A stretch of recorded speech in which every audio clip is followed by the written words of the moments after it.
last May. You just gotta find it for me. Okay, great.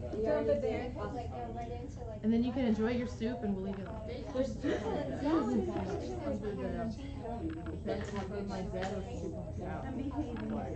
Gunner does it, yeah. Gunner sleeps on the couch. Well, you guys Give me bed. Harley there? All right, everybody, let's get started. Thank you guys all for coming.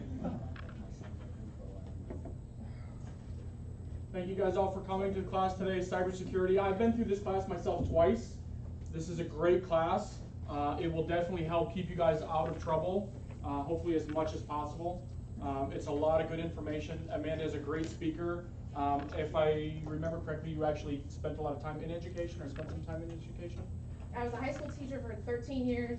Oh, God bless you. And then I got my master's in adult education. Right? Yes. Perfect. Yeah. So the Sunbelt team, the local Sunbelt team is here. Donna is the sales rep in this area. And Sean, I don't know what he does, but he works for the company. He's my boss. Right. My old boss, actually, I used to work for Sean. They're a great group. They're really here to help you guys out, and they will do anything that they can for you. So without further ado, who's next? Well, everybody has my cards. I gave everybody one of my cards. My cell number is on here.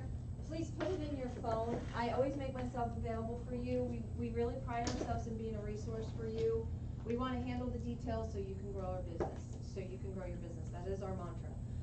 So if you have questions in the evenings or on the weekends, if you just need a quick quote, if you're working with a buyer, you want a net sheet. We haven't gotten to this yet, but we have a great app that allows you to calculate that stuff. I think Chris and I are going to work on some sales meetings that I can come in and maybe demo that kind of stuff. But I can really get those things to you quickly. So please put my cell number in your phone and give me a call if you need anything, or if you just have a general question. I'm happy to help. I've been in this title industry for 25 years. I really don't want to date myself, but I started back in '98. I also have my real estate license, so I did what you did for a while, and so I understand what you go through, and I know you need those immediate answers, so I try to make myself available. And I think that's about it. So I'm sure Amanda wants to get started. Sean, do you want to say anything? No, my cell phone is on the card. So, we like to say, we work when you work, so. If it's Sunbelt Sunday- Title, yeah, Sunbelt Title is a nationwide company. We're owned by Realty. Our underwriter is TRG, which is Title Resource Group, which is a nationwide underwriter. So we have over 45 locations throughout the state of Florida. We're completely networked, so if you have a transaction that's closing up in the Panhandle, we have an office up there. We can do a courtesy close for you. We can handle paperwork here and actually do a signing up there. And we can handle everything in our office. So that's kind of the beauty of being nationwide a bit. But so, man, take it away. Hi guys. Everybody got some food? Yes. It looks delicious. I'm not familiar with Rob's, but I might steal a piece before I leave. And everybody, very importantly, signed in on the clipboard over here. Right? Everybody got that? Put their name and their license number. And if you didn't know your license number, that's okay, as long as your name is registered as it is with the DVPR. I can look it up for you, no problem. But I'll get those credits in. When I get back to the office tomorrow, they should be posted within 10 days. I know license renewal is coming up. Does anybody need this for license renewal? That was the right answer. Good God, I like that. Nobody needs it today. I'm not sure if it will count for me if I'm like at the end of my 45, my second, the first year or second year or whatever. It ends in March, I think. Will this count towards? Not if you're on your post. Not if you're on your post. And your post. You're still doing your post. Well, I mean, it ended in I think it ended in March, but I'm not sure if it was beginning of March or ending in March. Probably the end. They ended it in the March. So You missed it by a few weeks, so that's okay. I'm coming back. I have a couple of drawings, so. Oh yeah. I'm gonna do this now while everybody's here. I have an umbrella, because rainy season is on its way. Lake, It's a big one too. lake. And this, I No, right? Put some sticky stuff. I use these during the hurricane, and this is great. It's one of those little portable phone chargers. These are awesome. So Lose, that lose. I'll let Amanda Oh, I get to. pick. All right, we'll do the umbrella first.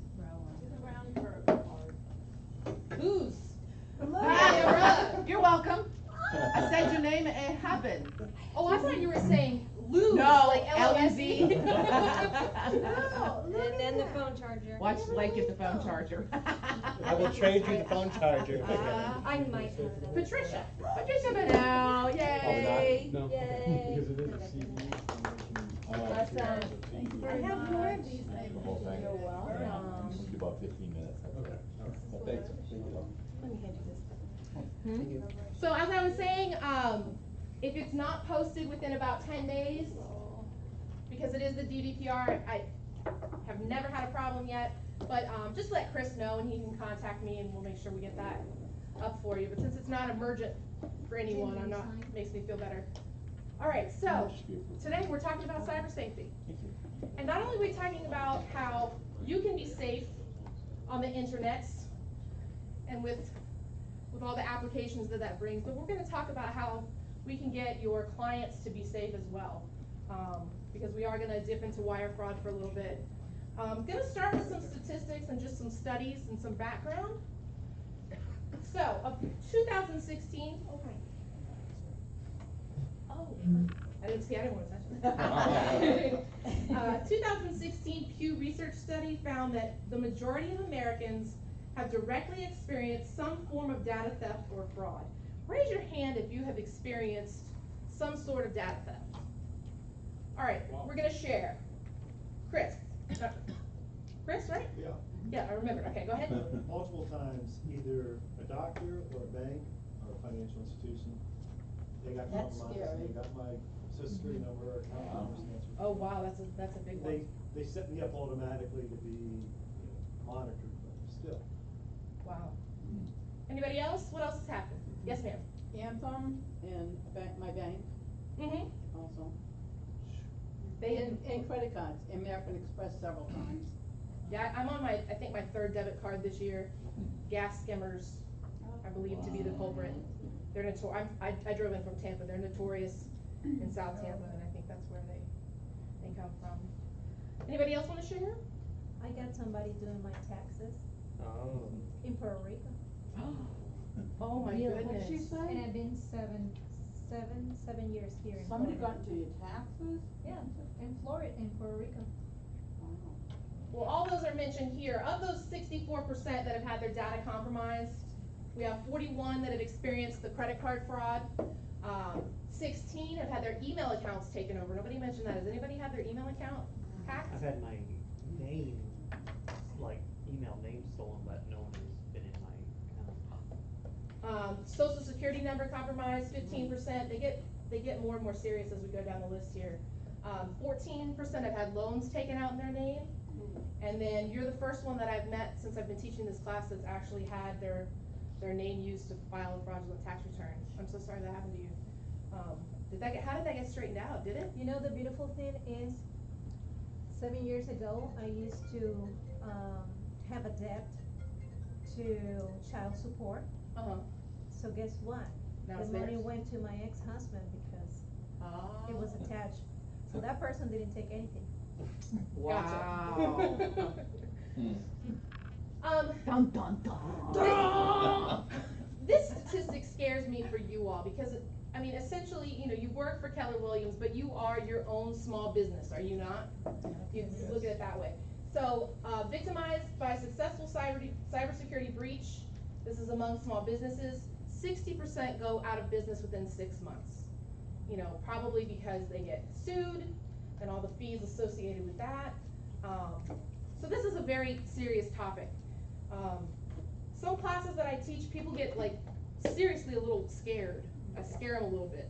And I hope I scare you a little bit today. I don't want to turn you off from ever using technology again, but this is a serious issue.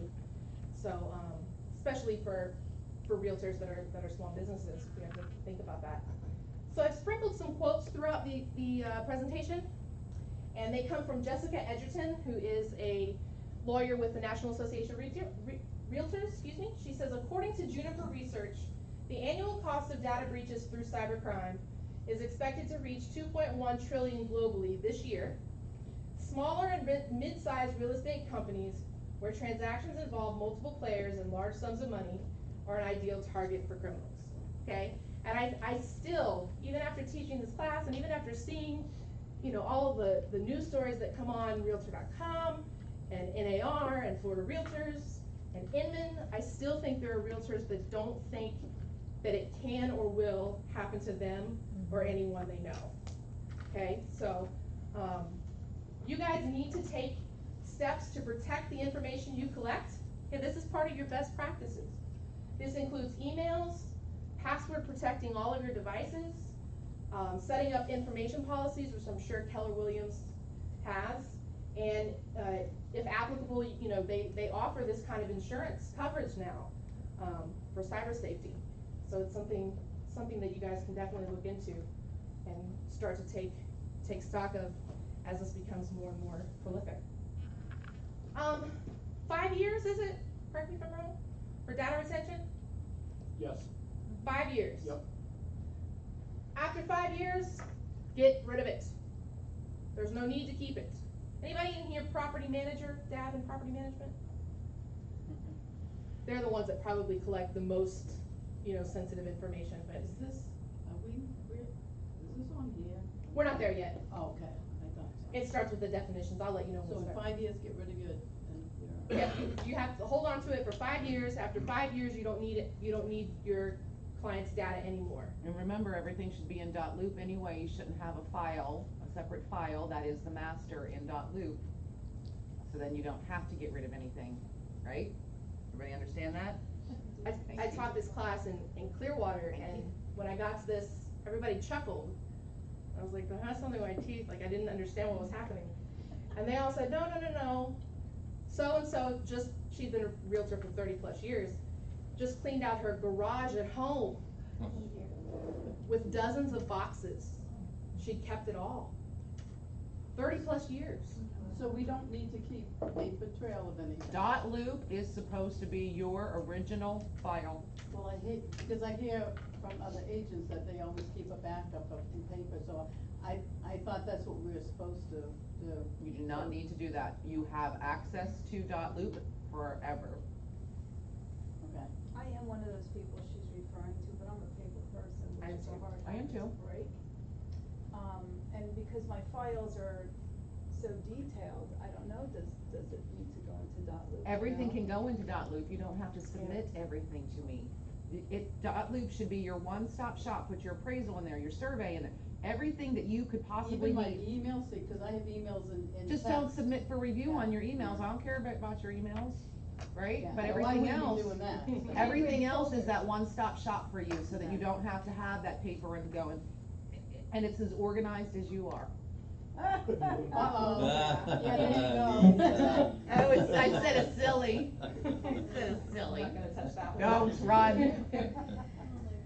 So, realtors strongly support efforts to protect consumers' sensitive personal information, and the Realtor Code of Ethics explicitly acknowledges your obligation to preserve the confidentiality of personal information provided by clients.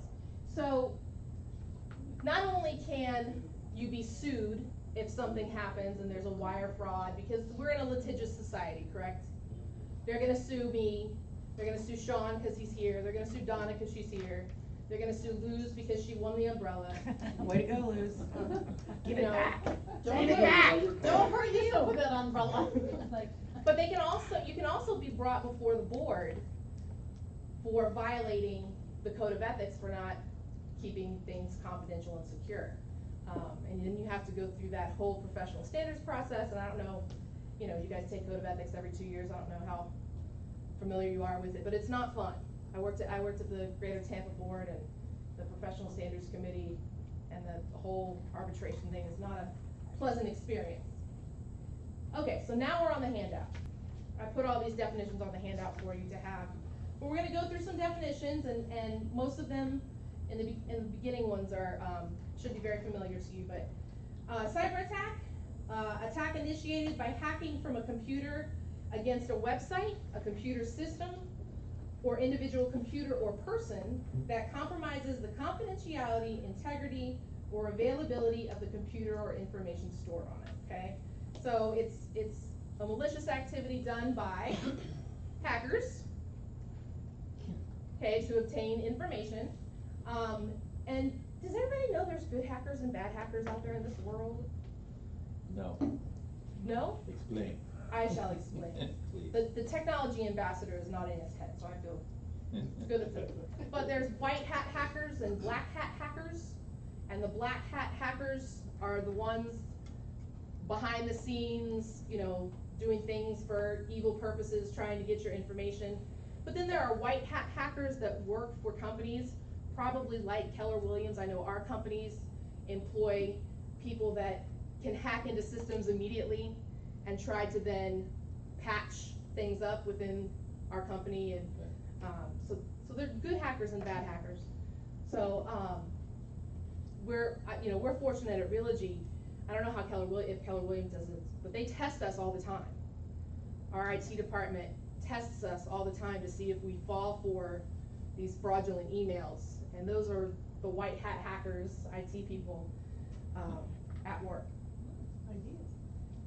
So, brute force, if you use a simple password, hackers have software that can crack this in seconds, and they may also be stalking your online profiles and social media accounts, looking for names and dates that are meaningful to you, that you may also be using in your passwords. So it's a trial and error method, either by hand or with their software, to break into your secure network. Malware, so Spanish. What's mal? What? Mal. I I'm can't. probably not saying it right. Model? Since I'm very Spell it. mal. M-A-L. M-A-L. M-A-L. Malo. Mall, M-A-L-L? M-A-L-O. In Spanish. What does that mean? Spanish, what does it mean? I can't understand it even in that word. M-A-L. The root, M-A-L, mal, does that mean bad? Malo? I was like, okay, Now you got I it. blew that Sorry, one. yes, it means no bueno. No bueno, yes. No good. No good. Oh. So that, the malware, M-A-L, that's not good. Yeah. It's short for malicious software, and these programs can cause your device to crash, or can be used to monitor and control your online activity. Rusty Spanish. Okay, so I if know, you right? acquire malware, and we're gonna talk about the different ways that you can get your system infected with malware. It usually comes with a virus, spyware, scareware, and we're gonna talk about all of those too, okay? Ransomware. Has anyone ever heard of this? No. Yep. Ransomware is scary. It's insidious and powerful. You'll see a pop-up window that notifies you that your files have been encrypted. To remove the encryption, you'll be asked to pay a ransom in Bitcoin, which is a currency that's virtually untraceable. And generally, if you don't pay, you are not getting your computer back.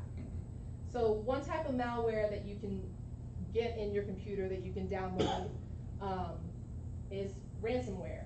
And you'll get a notification on your computer screen, and you can access nothing. So if you have backed up none of your files, none of your pictures, anything that's on that computer, and if you don't pay, you don't get it back. Yes, ma'am. So I have a question. Sure.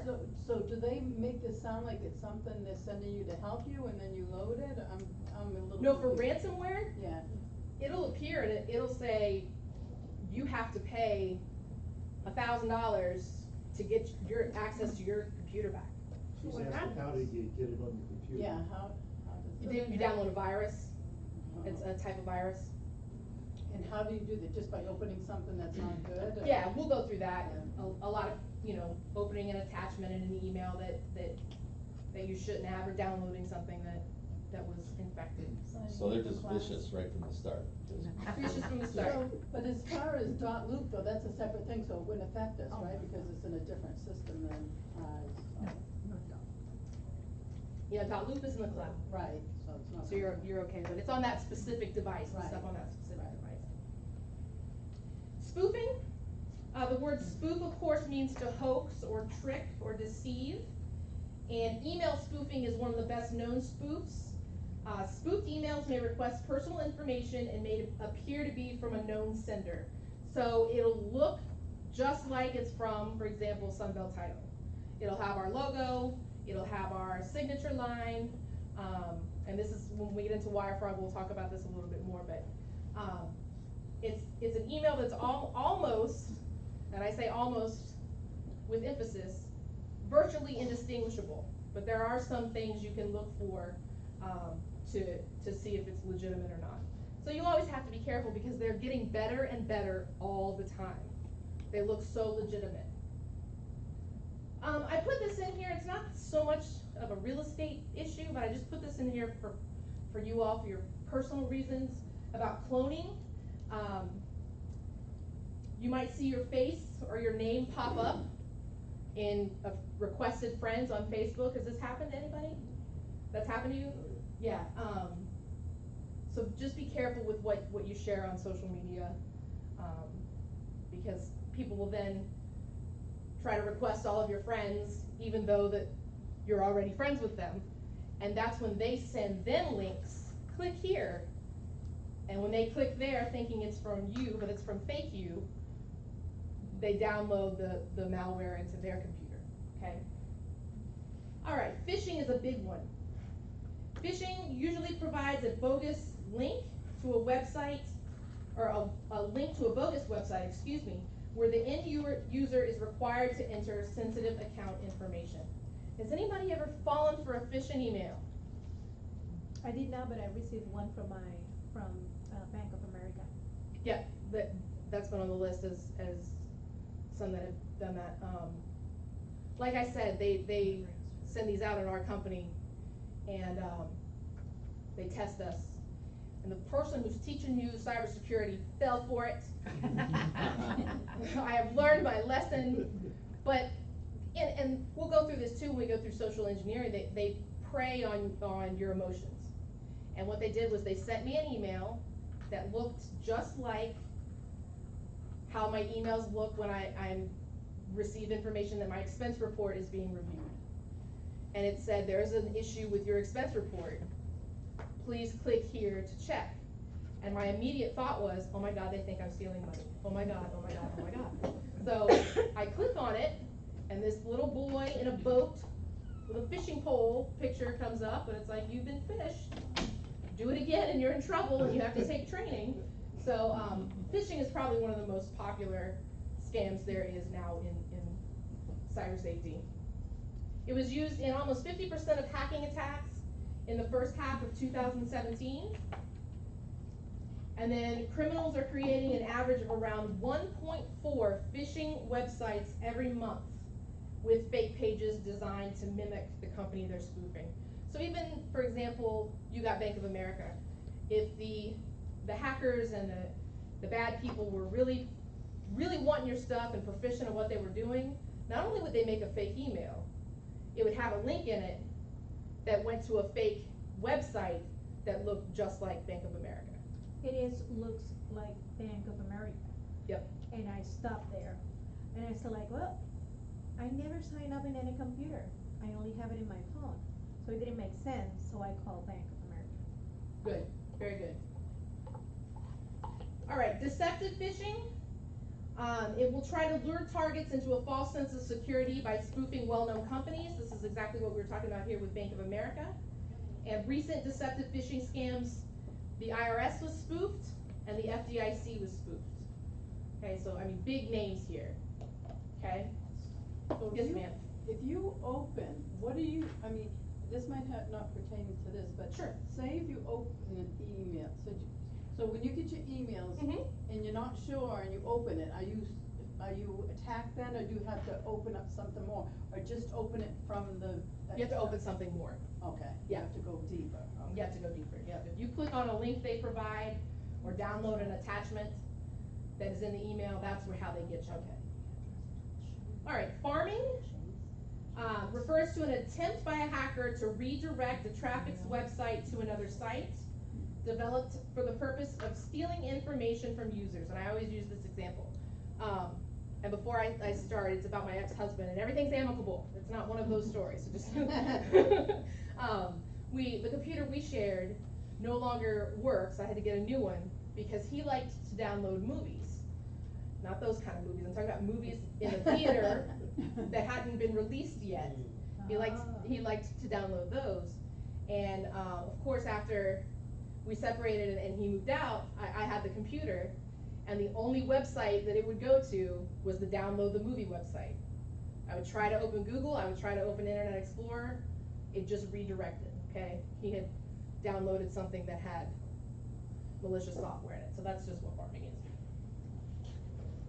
Alright, spearfishing, that's when they target specific organizations in an effort to gain confidential information, and impersonation, enticement, and access control bypass techniques.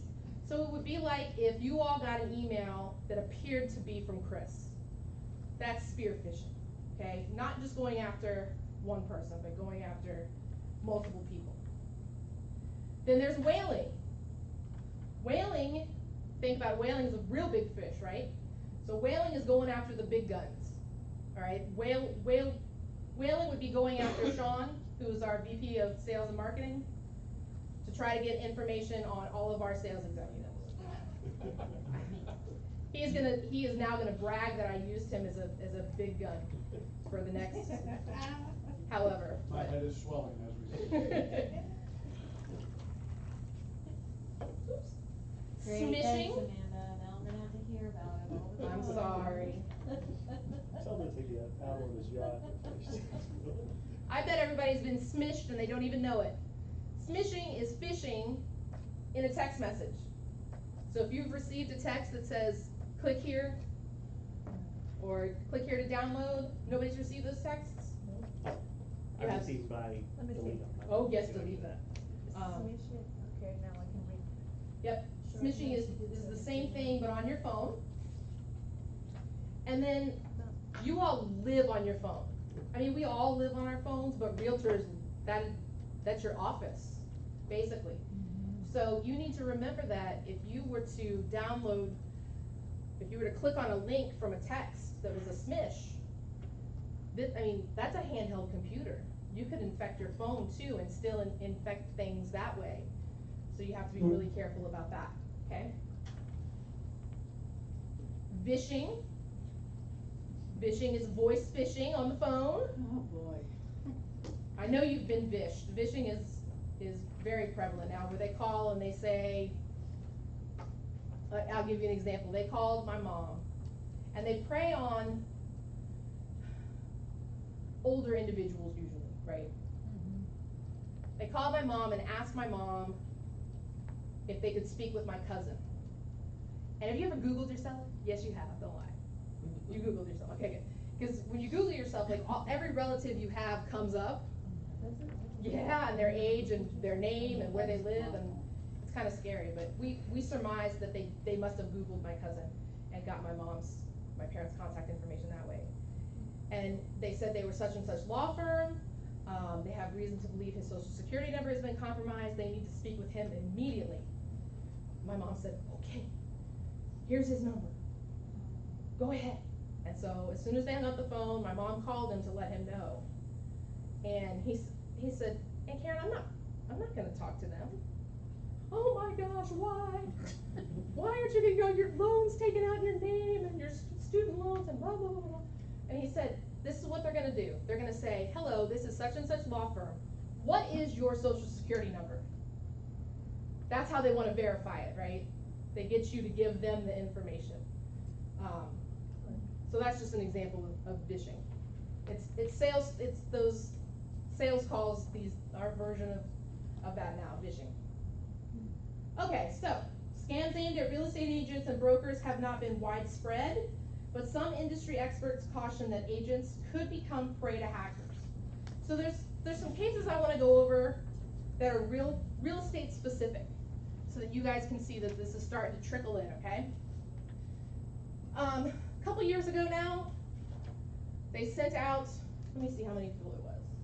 164,000 Florida Realtor members were targeted. Got a letter in the mail that said, if you don't pay the $225, were you targeted? I was one of those people. Did you pay? No. Oh, thank goodness. Because people did. I told you I worked at Greater Tampa at the time, and people called and wanted their money back, and there was nothing we could do. It was a total scam. Okay, and it looked just like this, right here on the right. Oh, yes, I got one, but Ivor sent an email notifying about that scam. I got Yeah. that too. And unfortunately, by the time they caught it, people had already paid. I didn't. Because it looked so legitimate. It had a perforated tab here at the bottom. Called themselves the Florida Board of Realtors. Now, if people had stopped to think about it, how do you pay your Florida Realtor dues? Do you pay Florida Realtors directly? I paid directly to eBoard. You pay to the board, right? Yeah. But some people saw that final notice, your MLS access is gonna be denied, you're gonna lose your license, and they thought, ooh, and they went and paid it immediately. So, that was a big fire that had to be put out. And I put this on there because it's not necessarily cyber, but there's a website here. And so, say that you were suspicious about it, right?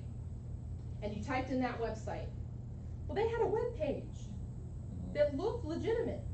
A lot of the links were broken and went to nowhere, which is one way you can kind of investigate to see if it's a false site.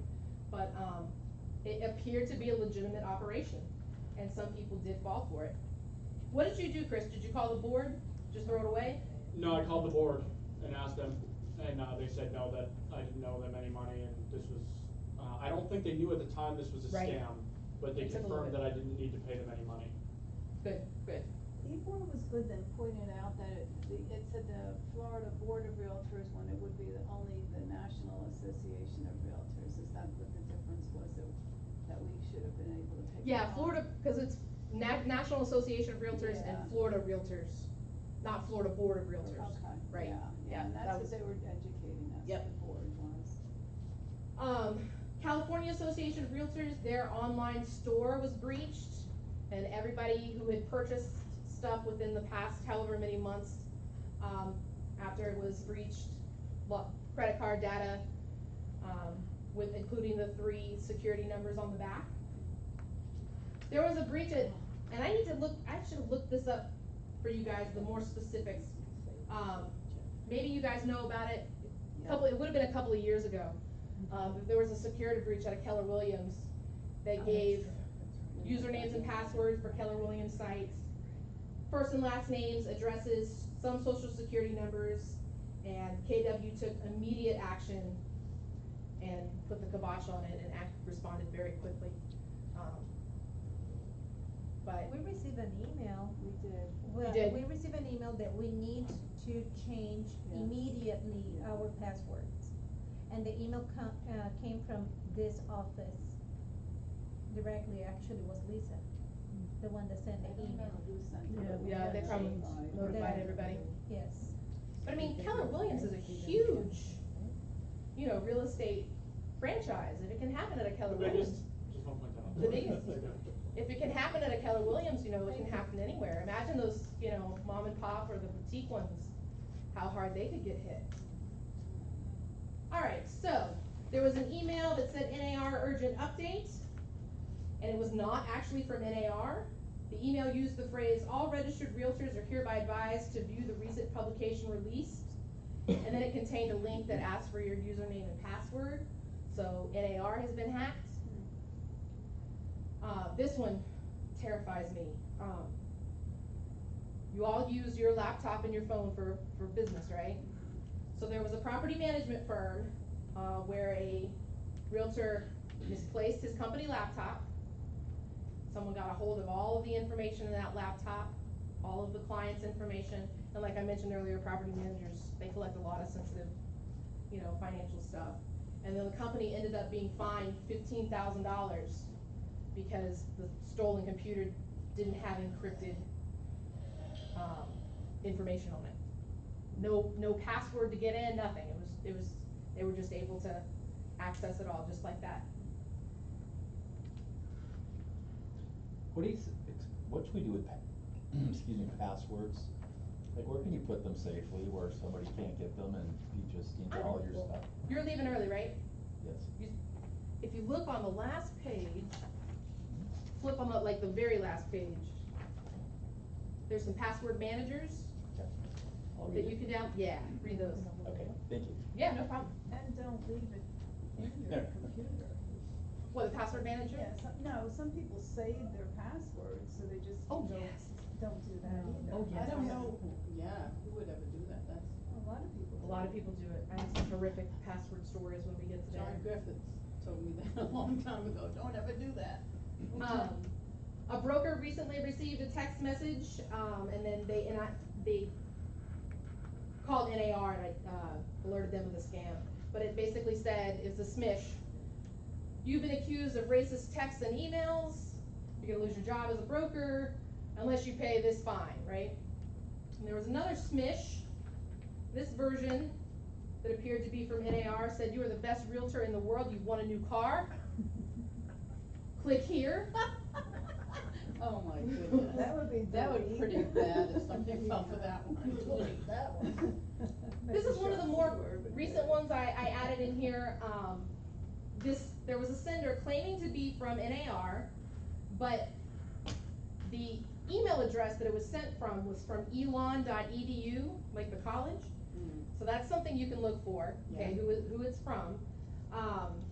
It was missing the association's logo, and there were a couple of ways, I didn't have it there, there's a couple things you can tell. Gone are the days of the Nigerian prince, okay? You remember hearing about those emails with the English that was just indecipherable. There are a couple of things in here that if you are unsure, and if you take the time to read it, you could find it. Here they said, this is to help realtors, lenders, title agents, and lenders. You know, if it was an NAR publication, they're not gonna have those typos. And then, you know, those are, realtors of course should be capitalized, but those are randomly capitalized. Random capitalization here in lieu of this. So just, there's a couple of things, you know, you can look for when you read the bodies of emails to pay attention to. All right, this one terrifies me, and I wanna know if anybody in here, if this has happened to them, or someone here maybe at the office. So they'll take photos from Zillow, for example, make fake Craigslist ads, and say that a sale that's actually, a home that's for sale, they'll say it's for rent. Oh, yes, we just got one this past week. I am helping a person that needs a rent, and yes. They found it on Craigslist? It was in Craigslist in Venice. You got those person was fraud, you got the? The person was only one to have email conversation. So when the third email came, they said like, I wanna speak with that person. Don't ever do any money. If I don't speak with that person, then it's not real. And he didn't want to share any phone number. Right. They get real. And apparently it was the owner of the house. Not really. I have already the record of the person. Right. But people will see these, and I think about your area with snowbirds that come down seasonally. Oh. That may find them that way and not know. You know, some people have discovered that it was a fake ad when they've driven by the house and they see the for sale sign, and then they call the realtor, and the realtor says, no, it's not for rent, it's for sale. But there have been people that have lost thousands, first month's, last month's security deposit on these fake Craigslist ads. Yep. So definitely got to be careful with that. And I'm glad that you were vigilant enough to put the kibosh on it. I just think it's extremely crazy that a person will give money if you can't even go and see it inside of the house.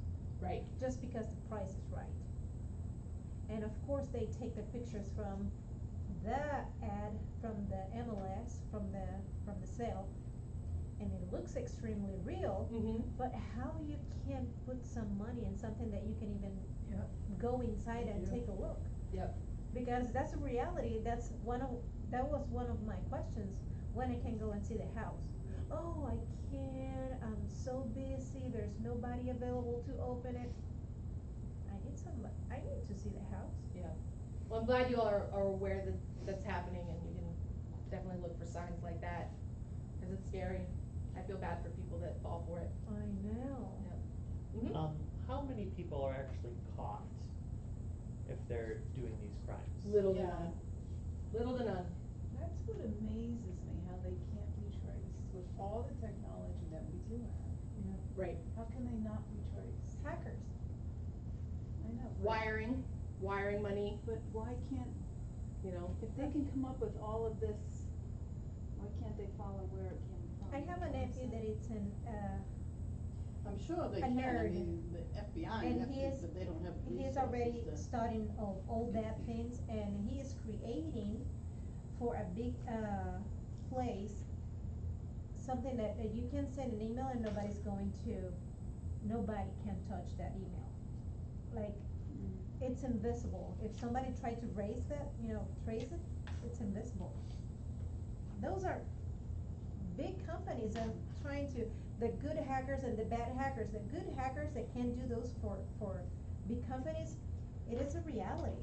I have a nephew doing it, so it's bad. A And lot there of are it is people that use it for the jurisdiction. bad.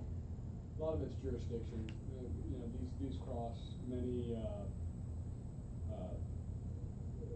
borders. So, Okay. you know, any one country doesn't have jurisdiction to go into the next and go into the Right. next, so, you know, that's what happens. Yeah, a lot of it comes from overseas. Yeah. But the problem is too, is that our tech people here that are kind of trying to protect everybody, everything almost has to be reactive, because if something new comes out, they don't find out about it until it happens. And then by the time it's done, they can trace some stuff, but when it's already completed, those people have already moved on. Right. So then they can trace the source, but it's blank. So everything is always reactive instead of proactive. And I learned that a lot of times, you know, when we'll talk about this too, when we get to the wire fraud stuff, it'll go to one account, and then that money will break up and go to 10 accounts, that then break up and go to 10 accounts. So it's just virtually impossible to track it all down. Is that kind of why they're trying to do Bitcoin and stuff like that, so people can't hack into things like that? Well, they got hacked too. They did too? Bitcoin back a couple months ago got hacked for like 41 billion or some ridiculous number. Nothing's safe. Nothing's safe. Oh. All right. So real estate firms have been generally lucky where they have not experienced the type of breaches that you see in other industry sectors, and that has probably given many people a false sense of security. Real estate could be such a target because they have historically not always taken the necessary precautions, and that's changing now. Okay, you guys are we're changing that now, and with the way that, you know, things like education and going through trainings so that you are aware. But the only way that you're going to protect against scams is to create a security-minded culture within your business organization and educate. You guys are teachers, are you not? Yes. Every client that you have is a student, you know, so you need to make them aware of these things too. And when we talk about wire fraud, I hope you do have some serious conversations with your clients about how prevalent it's become and how detrimental it can be.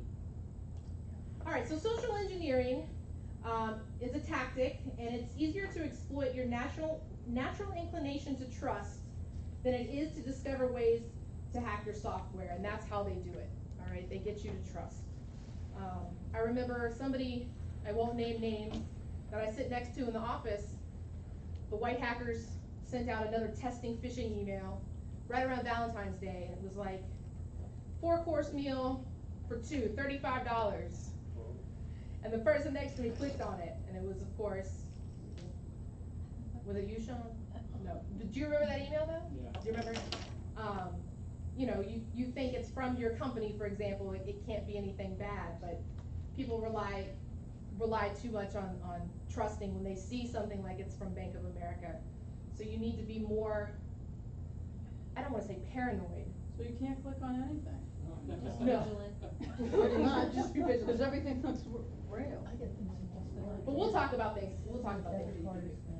All right, so here's some red flags. Ready? And some of these you're gonna say to yourselves, Amanda, these are common sense. If they were common sense and everyone followed them, I would not have put them here. Okay? Because this is how stuff is happening. So be suspicious of any unsolicited email requesting personal information, like Bank of America. What I would have done if I were her, and this is what I suggest you do, if you get an email from a Bank of America, I call them on my back of my that's credit good. card. And if it says click here, and then it prompts you to enter your username and password, Never. get out of there. Go to the actual website. I and usually enter it call, there. call the bank. Good, that's very good. But don't you, if you hit the where it's coming from, blah, if you hit that, it'll tell you where the email, where it's coming from. Sometimes they just do We're so something that perfect. just change one little It was dot like or something. extremely perfect. Just Not that mine. change. Yeah. Yep. Leave Tell one it letter wasn't out. chased. and Yeah, they do put that. stuff that makes it look so authentic. And that, Yeah. this is in here too, and it's easy for our company, for example, if you think about it, sunbelttitle.com, to leave out one T, Right, right. and then you Right. That's what just happened glance at to it. Chase, and it was spelled, something was spelled wrong. Yep. So be cautious about opening any attachments. Many systems filter out high-risk attachments, but that doesn't mean that everything that makes it through is safe. Okay, so be cautious about doing that. Don't click on suspicious links because they can contain malware. If you get an email with a link in it that you think is legitimate, or you're not sure if it's legitimate, go to the actual website. Don't click on it, okay?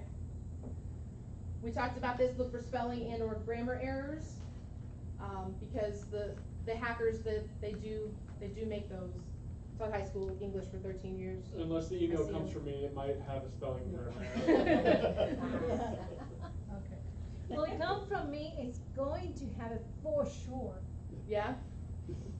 because I think Hispanic still. So pay close attention, this is exactly what you were just talking about, to the email format and or, oh no, wait. This is the one you were talking about. Always review email headers, domain names in the from and reply to fields of the email.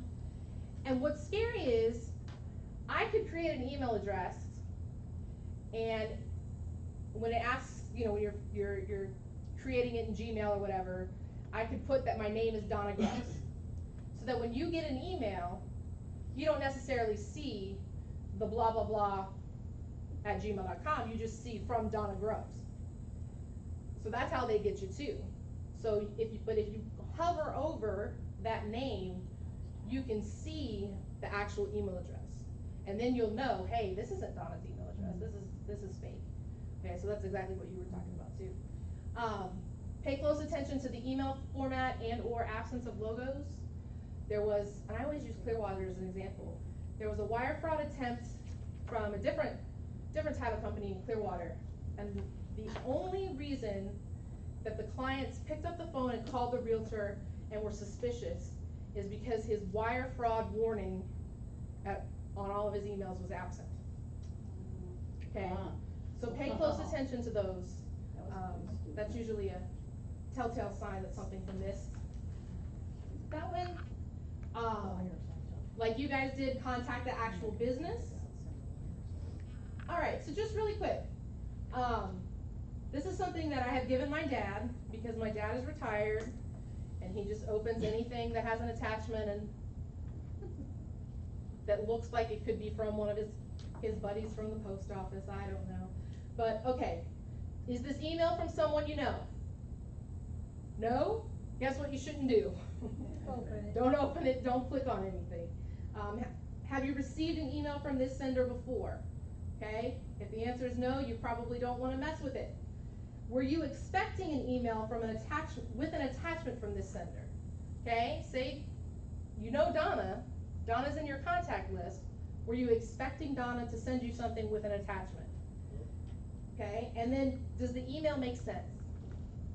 All right, so be more cautious than not when dealing with emails that have attachments and links in them.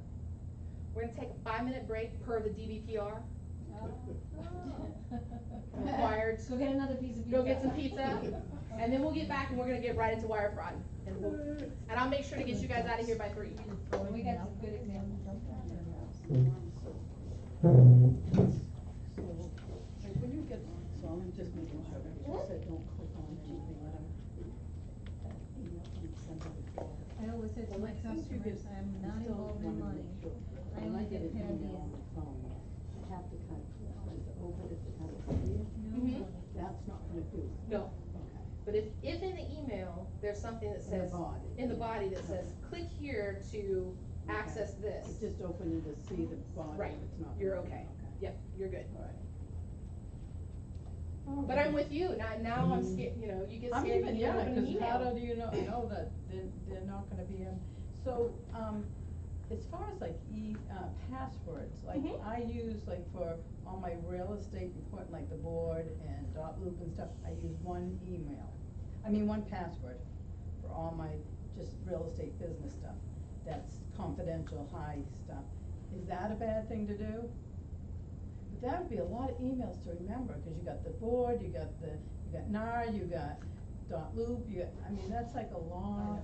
I'm gonna teach you a trick for passwords, and we're also gonna talk about those password managers, which are excellent. Where they're apps that you have in your phone that, Do you trust that they don't get hacked? I know one of them has been hacked. Yeah, cause that's why I've never. Which one, the password? One of the password app, Yeah, cause that's why I'm keeper afraid to apps. do that, I know. because I'm afraid that they'll get hacked.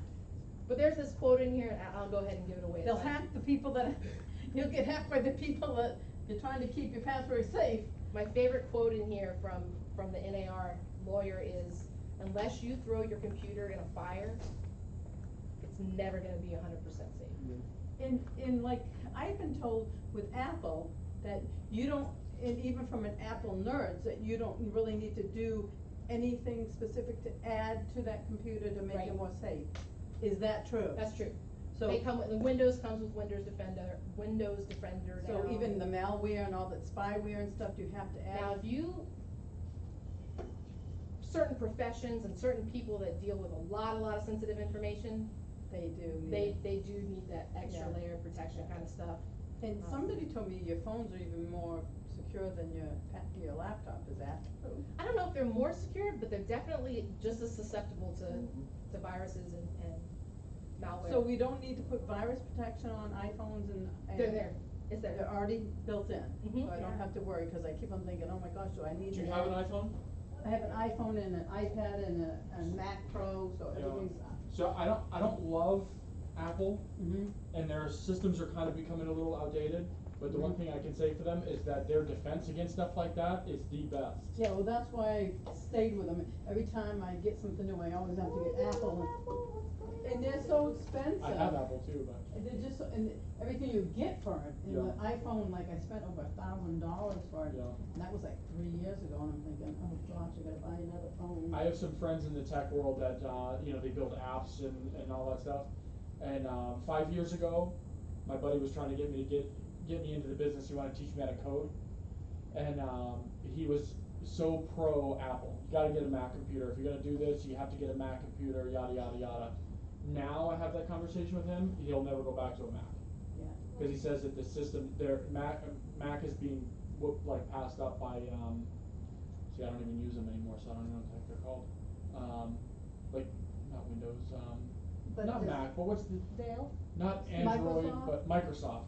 So Like, are they're- they better as far as security then? Not so much security, but just their usability is way better. They're compatible with everything, where iPhones and Apple are not compatible with most things. I have a question about this, cause I'm always a little paranoid. Alright, so if you go to the Apple App Store, are you okay? You really don't wanna just Google something and add an app? If you go to your App Store and your Apple, in your phone, are those safe to download apps? The I mean, apps can in the they? App Store, yeah. They're not gonna come with any viruses Is there a or cookie? phishing things or anything like that? You wanna go get you another one? Apps are checked out? Okay, Yeah, they're vetted through Apple. You can't be a part of their App Store without being, that's Yeah. secured, okay. They may come with ads, though. yeah, some may come with Yeah, ads, and, but, and if you don't want the ads, you pay for it. yeah.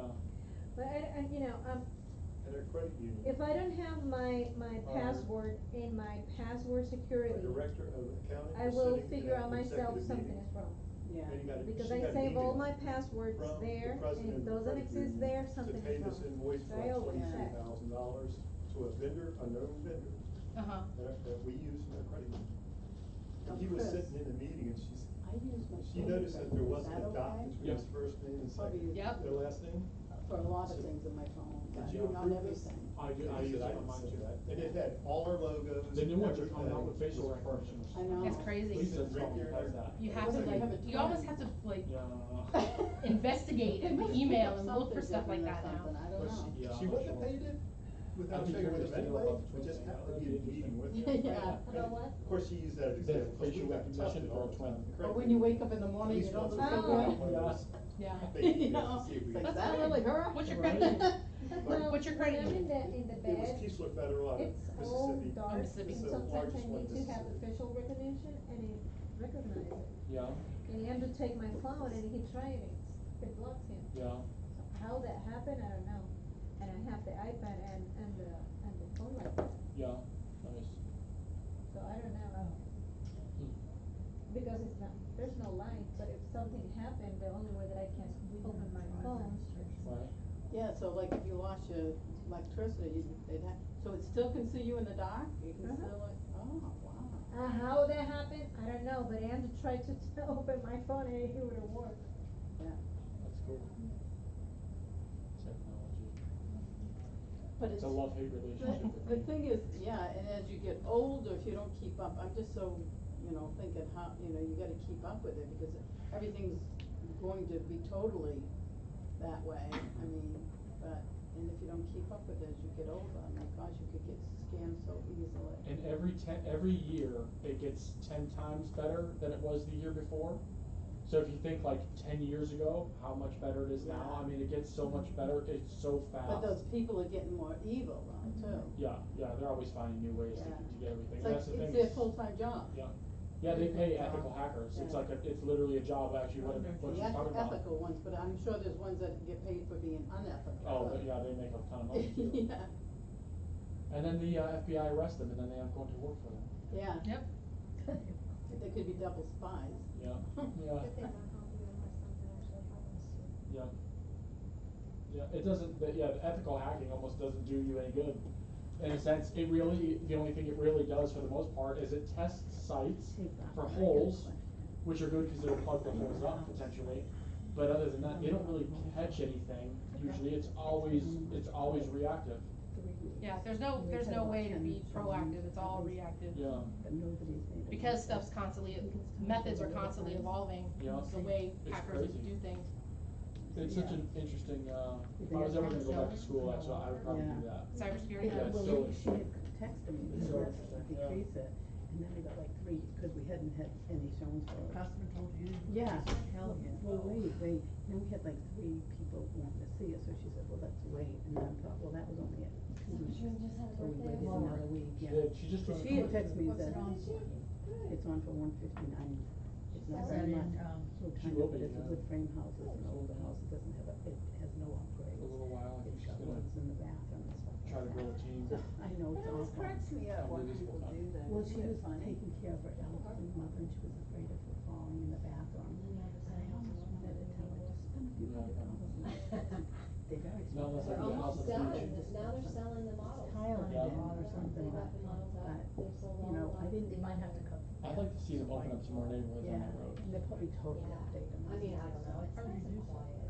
Yeah. Is that It's showing nice, no it's nice and quiet offers? there. But He lives everybody, in see, Singapore. the reason she decided after, she first said the And I want them and then to- they were too shown, she said, let's wait till after that. Yeah, I want them to build, a better, like, pool area and stuff, I'd like to see like a gym and Yeah. it'd be nice. Yeah, I think it's more like it's community. Or if you wanna drop. She was gonna Yeah. drop, it was 150, More and she was gonna amenities, drop yeah, to the pool 155. and, like, Wow. 159 to Tell her if she 155. goes 149, she's in a whole nother. Yeah, I'd say 140. I don't know if she wants to drop but it. it is nice, I mean, she's got a $10,000. garage, she's got 140, reserve behind her, 154. she's got no Drop it behind to her. 5.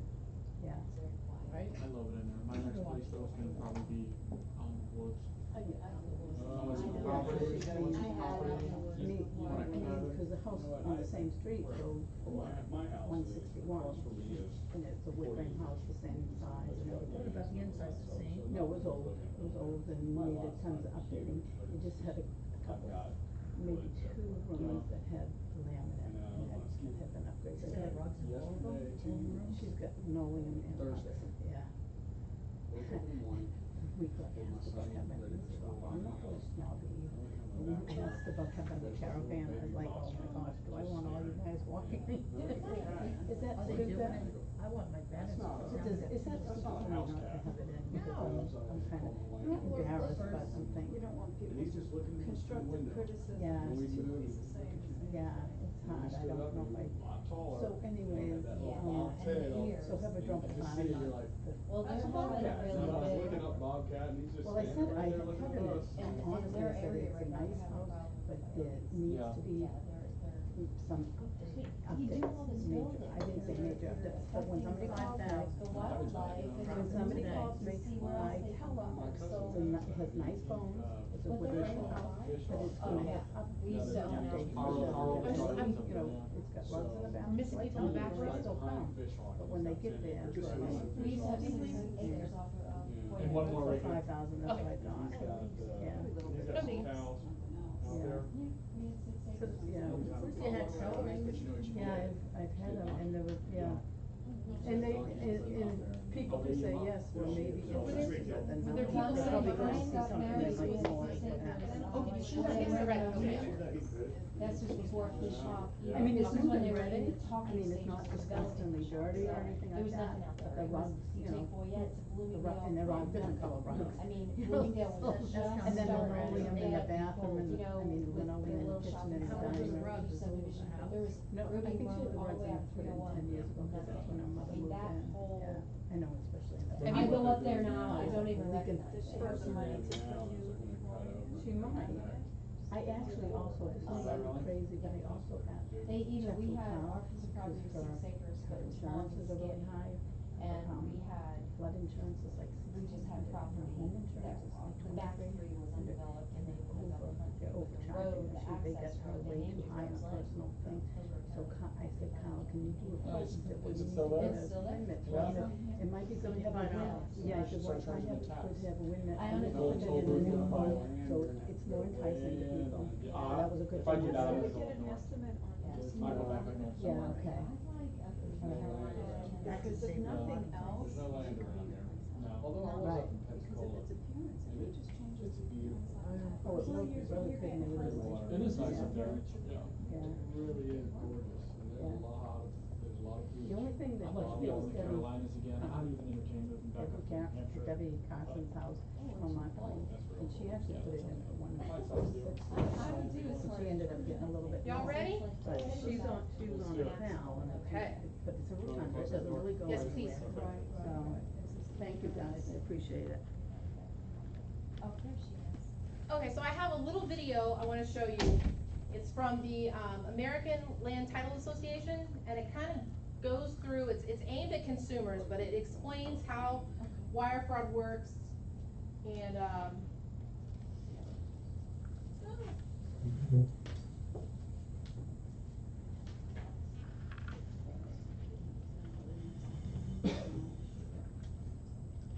And selling a home is an exciting time, but there can be pitfalls for unsuspecting. don't do this in my life. And selling a home is an exciting time, but there can be pitfalls for unsuspecting consumers. The American Land Title Association wants homeowners and sellers to be aware that criminals are using wire fraud schemes to steal money meant for home purchases or the proceeds from the sale of the property. Criminals often begin the wire fraud process by using email messages, website forms, or phone calls to steal your email login and password information. Then, hackers will monitor your email messages to learn if you are involved in a real estate transaction. If you are, criminals will email you fraudulent wire transfer instructions disguised to appear as if they came from a professional you're working with. If you receive an email with wiring instructions, don't respond. If you take the bait, your money could be gone in minutes. Here are 4 tips to protect against wire fraud. Call, don't email.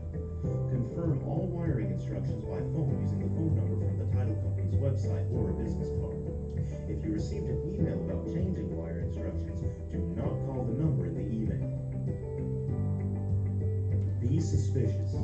It's unusual for title companies to change wiring instructions and payment info. Confirm everything. Ask your bank to confirm the account number and also the name on the account before sending a wire. Verify immediately. You should call the title company or real estate agent to validate that the funds were received. If you have been targeted by a scam, you should immediately call your bank and ask them to issue a recall notice for the wire transfer. Report the crime to ic3.gov. Call your regional FBI office and local police. For more on the closing process, go to homeclosing101.org. Okay, so that's kind of how it works. Cybercrime against large retailers like Target and Home Depot has cost these companies millions in damages. Now cybercriminals are targeting the real estate industry, skulking in the background, watching all the information go back and forth. And that's what they'll do. They'll hack into either your email or your client's email, and they just watch. They watch and they wait and see, you know, if they're involved in a real estate transaction, and then they'll wait about 3 days before closing and send an email with wire instruction changes. And I know you guys wanna talk about. Yeah, you have a great story. You should have a great story. Yeah, actually, we just caught one yesterday, $126,000. And you know, we really kind of rely on, and John and I were talking about this, we rely on you guys to educate your buyers, but we're really working on trying to do something to where we can talk to buyers. Because when we get that order, we send out introduction letters, we're touching base within 24 hours to your clients, and that all of that wire fraud information is in the introductory letter. When we send out wiring instructions, they have to call the office, they have to get a code from us that we have to repeat to them over the phone, that they have to put in. And yes, it sounds like a little bit of inconvenience, and sometimes people get upset about it, but we're protecting their money. And if they're, in this particular situation, they got an email, there were so many red flags. They got an email over the weekend, it said sent from iPhone, they copy and pasted our logo. It did have our email on there, but it was like what Amanda was saying earlier, it was just a copy paste of our office email, but underneath that email was the fraudulent email. And we caught it, we stopped it, the money's going back to them, but it's just really super scary that, and so it's up to you guys to educate your buyers. If you're getting something over the weekend, and it said sent from iPhone on the bottom, and there was no encryption, there was no give us a call, or they should have, we would never be sending you wiring instructions on Saturday, but it's just not gonna happen. Misspellings, I mean, Misspellings, they spelled, like- it was being wired to Wells Fargo, and they misspelled Wells Fargo. That's pretty bad. But, you know, these people got it on Saturday, and it came with a letter, and the letter stated that this is what your closing, what you need, you know, for your closing. We'd like for you to wire this immediately so that we have no delays. And the closing was supposed to happen this week, I think on Thursday or something. Yeah. And they went on a Saturday to their bank and arranged a wire, which was the saving grace. The Federal Reserve was closed. And they come into our office on Monday morning going, I think we're a little concerned, this is a little strange. And so we followed those steps. I mean, we had them go immediately to their bank. We called the FBI, we went to the website, the Gov website, and did everything. Luckily, through those efforts, as well as Wells Fargo, the bank itself, which was the bank of the perpetrator, they actually kind of caught it and said, well, hang on, this doesn't seem right. And they were holding on to it for a period of time. And then when they got the call, it allowed them. But they were lucky, because had that been Monday morning, and they would have, that $126,000 would have been broke, like she said, like Amanda said. That would have been broken up and just shot all over the world into hundreds of different accounts. You can't get a wire And it would have back. been like a fog. It's gone. You can't grab it, you can't get it back. As it is now, they're gonna get their money back, Yeah, but cause it may take a couple of Wells Fargo days. never accepted it. It may So- take a couple of days. Yeah. But that is gonna happen, and where it's gonna happen is, it's not, you know, the more important things is, you know, our emails, everybody who is sending you guys an email from our company uses our corporate email. So there are encryptions and protections and VPNs and all kinds of, because we handle personal information. Our closer's caller route in Venice, but you're not getting an email from caller route, you're getting an email from Venice at sunbelttitle.com. That is our office email. And so, and when instructions do go out, we usually call first, we tell them it's coming, we tell them there's gonna be a code, we sent it, they can't open it up, they have to call the office so that they can get the login code to open it up. Yeah. And then we verify all the information again. We are, at the very beginning stages of the contract, when we open up the order, we talk to them about it. At that point in time, we send them our introductory letter. I mean, throughout the process of that 30, 45 days before they go to close, we're constantly talking about it. So, Yeah. yeah, it's just scary, but then, you know, it's the anticipation of closing. It's, you know, they forget, and so we kind of rely on you guys to continually remind them, and that's what happened. They called the agent, it was Julie Willett. They called Julie, and Julie's like, wait a minute, on Saturday? No. And then she was in a panic, she sent her broker the email, broker sent it to me, and, you know, that was all transpiring Monday morning. Yeah. So, you know, the important thing is you guys even, I think, and tell me if I'm wrong, raise your hand, but most of you guys are using a Keller Williams email?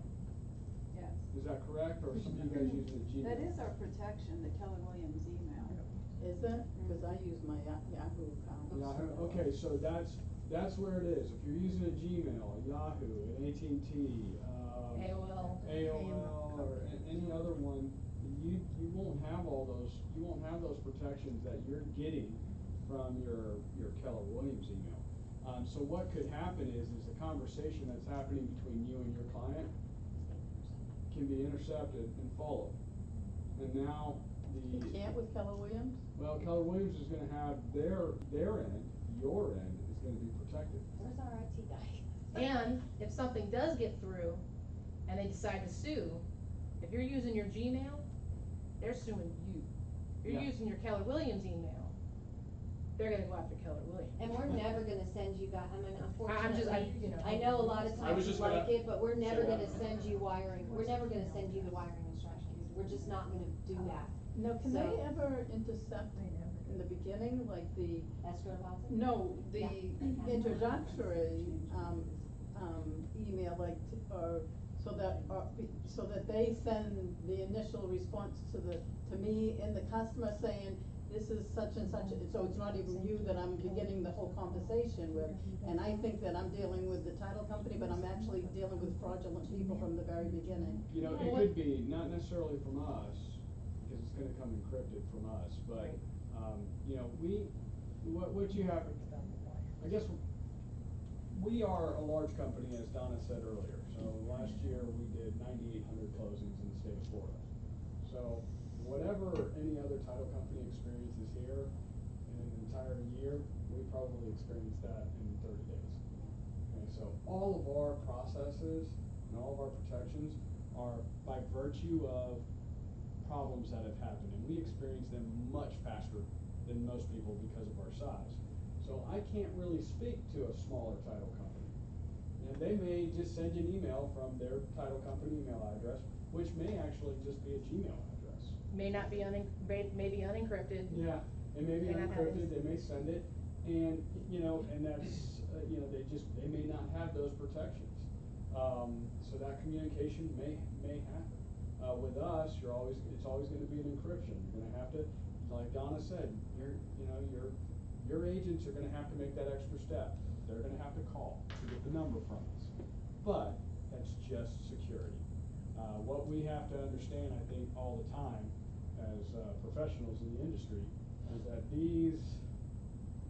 our customer, or your customers, the consumer, they are not, they don't practice this, right? They're not professionals. They're not astute with what can happen. So they're not looking for it. They don't know to look for it. And so, you know, they're very much, naive in this transaction. And and typically, most people only go through a real estate transaction, you know, less than a handful of times in their lifetime, right? And so they don't know. Maybe the last time they did a real estate transaction was 15, 20 years ago. Technology is There was changed no so much, wires. yeah. You know, you came in with a check or a cashier's check or a money order or something like that. So, you know, it's not that they're naive and they should have known better.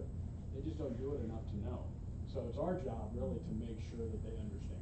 I think we have the white hackers in our company that are behind the scenes that are catching these, and there's a lot of times that Sean and I don't even hear about it, but on a daily daily basis. They're like ahead of the game. We try to keep our technology ahead of the game Yeah. and stay one step ahead of them so that we It's can hard. catch it. And correct me if It's I'm always wrong, we never reaction. CC realtors on wire fraud, or on wire instructions. No, That was my that is a question. direct line communication. Only Yeah. Just between so you that- and the, so and we the would buyer. know that it was being, so we don't know that it's being sent to the buyer. For the wire instructions, it gets sent to them, and then they have to call us in order to get a code to open up those instructions. So if someone hacked into your email, there's no wire instructions for them to Which take. is wonderful, I love this Yeah. company I've been working with forever, love them, trust them 100%, but they will not stop copying me the darn wiring instructions, and I've asked more than once. Oh, you gotta. It Close that out of scares the there. crap Yeah. out of me, yeah. What do you mean they copy it? They CC her. They CC copy her on the wire email. instructions. That opens her up to liability. That opens Yep. it up, yeah, that opens it up. Well, to and just possible- remember, anytime you send an email, it seems like it's a direct line from me to you, right? I'm sending an email. Well, the hackers can get into that. So if I copy somebody, blind copy, carbon copy, now that's not just a direct line, it's a line over here, a line over here. So now if somebody's in your email, somebody's in this, there's more opportunities for them. So you shouldn't CC the lender with the Yeah. title company or anything, nothing together, no? And if they pull it from your email, and the customer gets an attorney and they start fighting it, they sue you. Yeah. They don't go after the title company, they're gonna go after whoever they got the information from's email. Yeah. Which is through kw.com, so hopefully There Keller. you go. Yep, there you go. So the key thing is, in all honesty, and this is also a pitch for us as well, and actually for Keller Williams. But it's important. Your key thing is as professionals, the best thing you can do for your clients is to make decisions to do business with other companies that have those ethical and high values. Because now, you're with Keller Williams, you have a Keller Williams email address, you have all these protections, and you have Keller Williams bringing in education for you, everything else, to make sure that what you're gonna do is not only ethical, but you're gonna pass that on to your clients so they have a good experience and they don't get their money stolen. Well, your next decision is do business with somebody who has those protections as well, has that capability as well to protect your clients as well. So it doesn't matter even though you had them sign the wire fraud paper, you told them several times not to accept anything, not to change the wire transfer at any point, and if there's a change, they need to call directly the number that has been given to them from the title company, and then they do it, and they can still sue you even though you've done all the That may paper. help you in court, but it's not gonna prevent them from suing you and you having attorney fees. Right. Yeah. You know? Basically the question would be in court. Who it lies Anybody on. can sue anyone, right? We know Right. that. But a question in court would be something like, what protections do you have on your email to prevent this from happening? And if you can't show that there are these protections, so if you're using Keller Williams, you're gonna have this litany of paperwork going, here's all the protections that our email has. Okay, that goes if back you- to when I first signed up, they told me to have my own, I should have my own email address and not use Keller Williams, I was told that. So I have all my cards printed. Well, Did you Talia, get that too? See, she was told too. Yeah, I was I have a told. question. If, So- if Yes, a customer comes into the office and then is with their escrow deposit, and gives you their license, their escrow deposit, can you give them a written Yes. wire instruction at that time? Once we open up the order, all the wiring instructions are file specific. Okay. So we wouldn't give them wiring instructions that time. We Could they would, come back once, in and yeah, get them? once the contract is open, we're gonna call them within 24 hours, we're gonna verify email addresses, we're gonna verify wiring, we're gonna talk to them about our entire procedure. If they come in with the escrow deposit and the file is already set up, yes, we can hand them the wiring instructions at that time, but I don't even know, I mean, they can take our piece of paper and go to their bank with it. They can do that. That's That's what probably I the most. recommend my pr- elderly Yeah, customers that's do.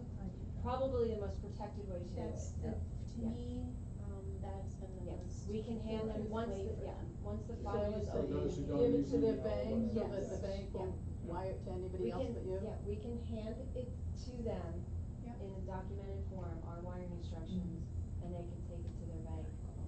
and they can wire it that way. I just wanna make sure that was okay. That, you leave the email out of it, obviously. Thanks. We can do that. Any other questions about wire fraud stuff? You good? It's freaky. It is scary. It is. So, not to scare you even more, but, Not to really the number of get wire paranoid fraud then. scams reported by title companies spiked 480% in 2016. They were reported in all 50 states and in 131 countries, and criminals sought to steal roughly $5.3 billion, okay? Okay, so you always want to educate your customers to verify wire instructions over the phone before doing any wire transactions. I work for a title, I work for Sunbelt Title, okay? Where are you located? Me, I'm in I've Tampa. never even heard of you till today.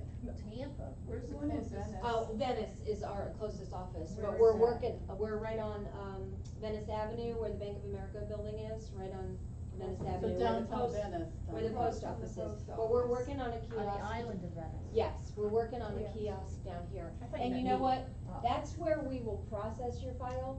I will come down here and close them. We're working on a kiosk down here.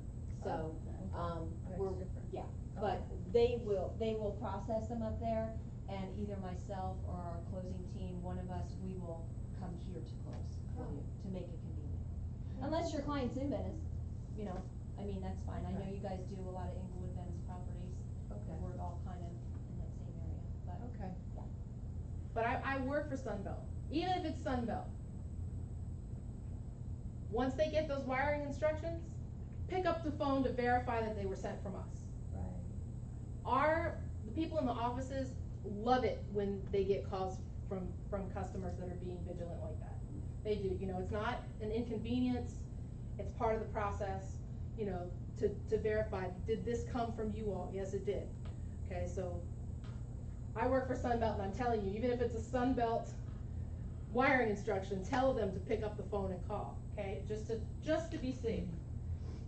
All right, we went over this in the video, what your clients should do if it happens to them, and it's kind of sad that there's only 3 steps, because there's really, you know, if it gets too far, there's not too much that can be done. But contact their bank immediately. Ask the bank to contact the bank where the fraudulent wire was sent. The FBI can work with other agencies and might be able to help freeze or return the funds. And then they can file a complaint here at the Internet Crime Complaint Center. Okay, but that's really their only So what happens to recourse. the funds that were wired? How is that, or do they ever get the money back? I mean, if they can't wire, you know, if they can't get the money from the bank, cause I'm a banker, I Right. worked for a bank for years, you can't get them. Once that wire's gone, it's gone. It's gone. It's gone. Yeah, There's no getting it I back. don't know. Yeah, I don't know. Like in this So case then that what just would happen to that happened- person's that they're out of luck? I mean, that's it? Do they sue the title company? What happens? They could, I guess they could sue, you know, they could sue the real estate company, they could try to sue the title company, they can sue whoever they want. FBI's gonna investigate, but if that $126,000 was accepted by Wells Fargo, like we said, that $126,000 was gonna go fingered off into many different accounts, so it technically would have been gone. Yeah. I don't know if there's anything other Yeah. than suing the company on Can't get how it to back. try to get your money back. All right, Does our errors and omissions cover anything like that? Oh. Oh, he's gone. Do we that's a know? good question. Yeah. Definitely ask him that. See if that's a great question. All right, this is my last quote, and it's my favorite quote. Apart from digging a hole in your backyard, throwing your computer in, dousing it with gasoline and lighting it on fire, there's no foolproof way to protect yourself from cybercrime. And during the break, what was your name again? Marlene. Marlene came up to me and she's just like, I'm just scared to open any email now. And you know, I don't want you to be frightened of something like that, but you know, it's true. It's part of our reality now when we have electronic devices that, unless we just don't use them, we're going to be susceptible to things. So what we can do though is practice good cyber hygiene, as I like to call it. And gonna go through some of these tips for you guys so that to avoid any cyber attacks that would occur. So definitely keep your computer systems up to date. Cyber criminals will use software flaws to attack computer systems frequently and anonymously.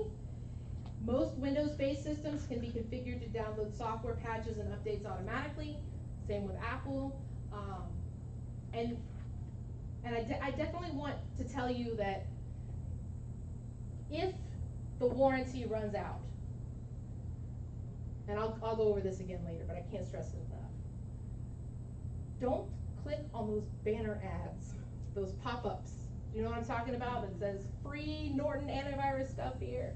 Those are always a scam. They're always, you know, fake.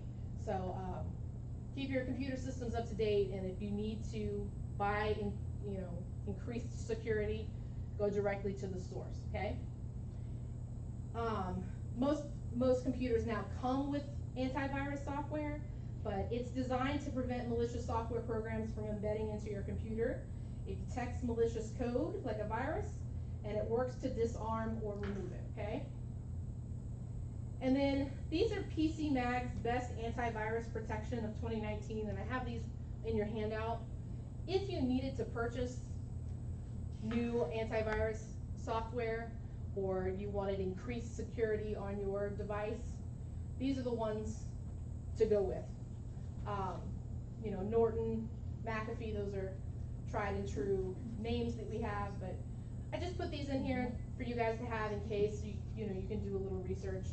But if you Google PC Mag best antivirus protection, a chart's going to come up. It's going to compare them with the different advantages and price points, and to help you make your decision that way. So I wanted to include some resources for you. Okay. Like I said, sites that offer lots of different browsers, PDF readers, and other popular software for free are more likely to include malware. So if it's too good to be true, it's too good to be true, y'all. Yeah. All right, keep your firewall enabled. So a firewall works as a barrier between your computer and the outside network. It allows your computer to communicate on a network while blocking unauthorized access to your computer.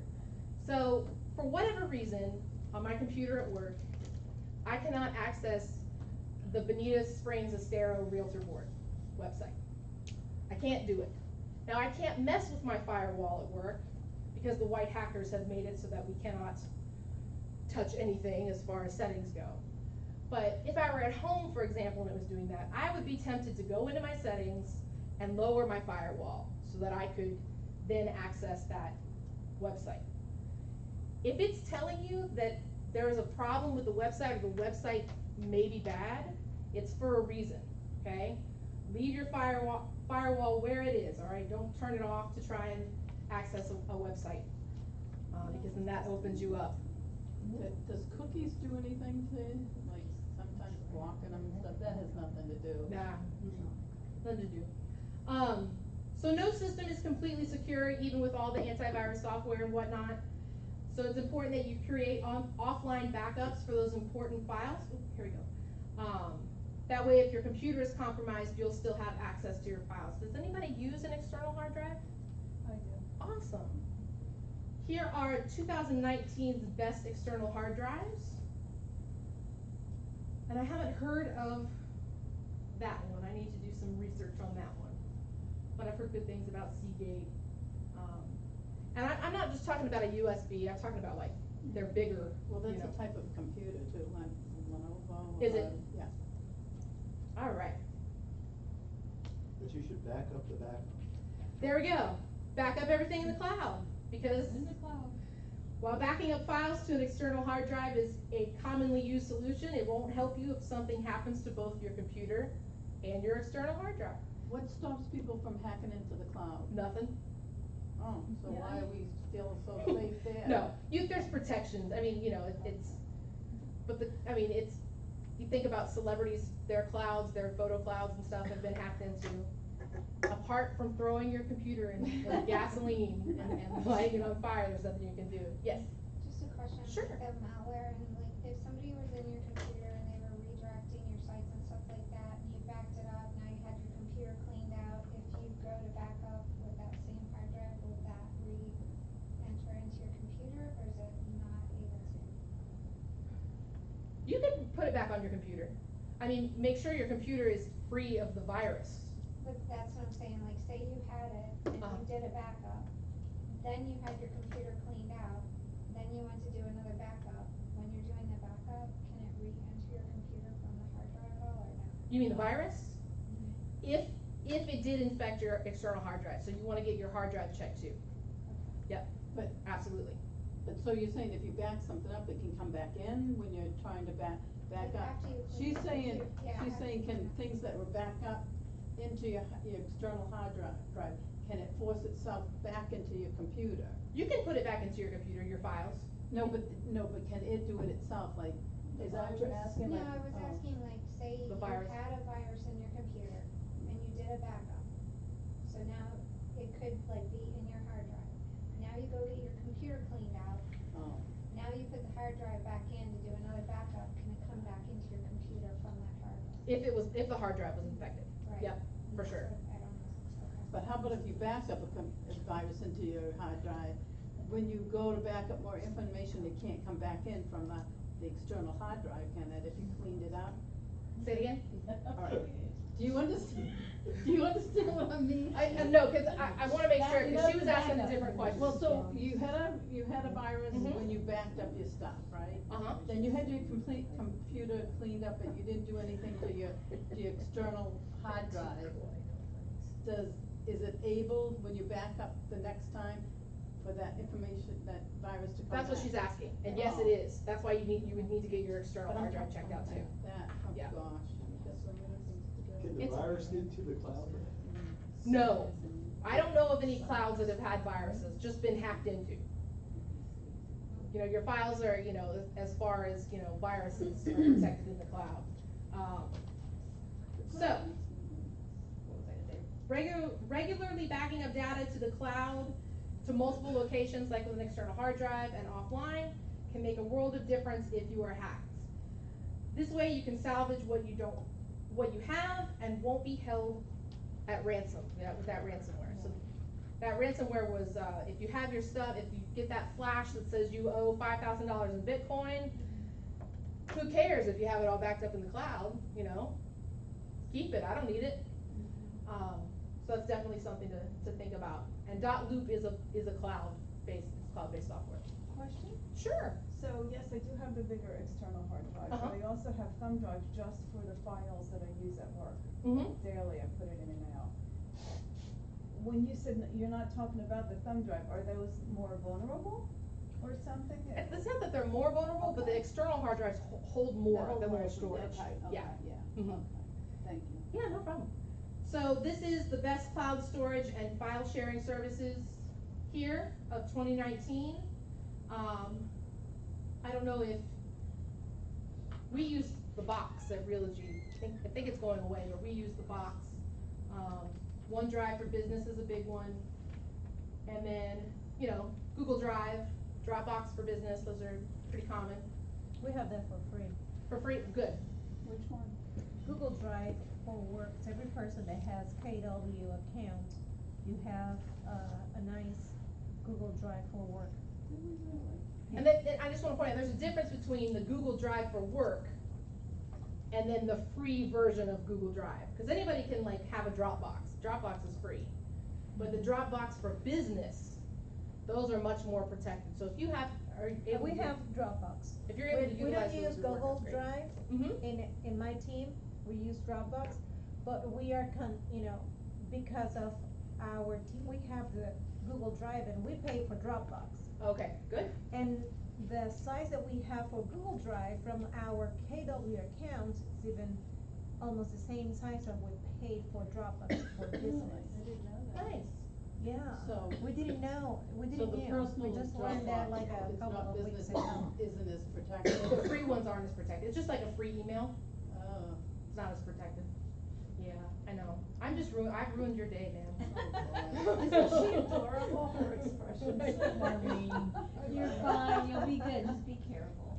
Okay, so we talked about this, we beat this to death, but carelessly downloading email attachments can circumvent even the most vigilant antivirus software.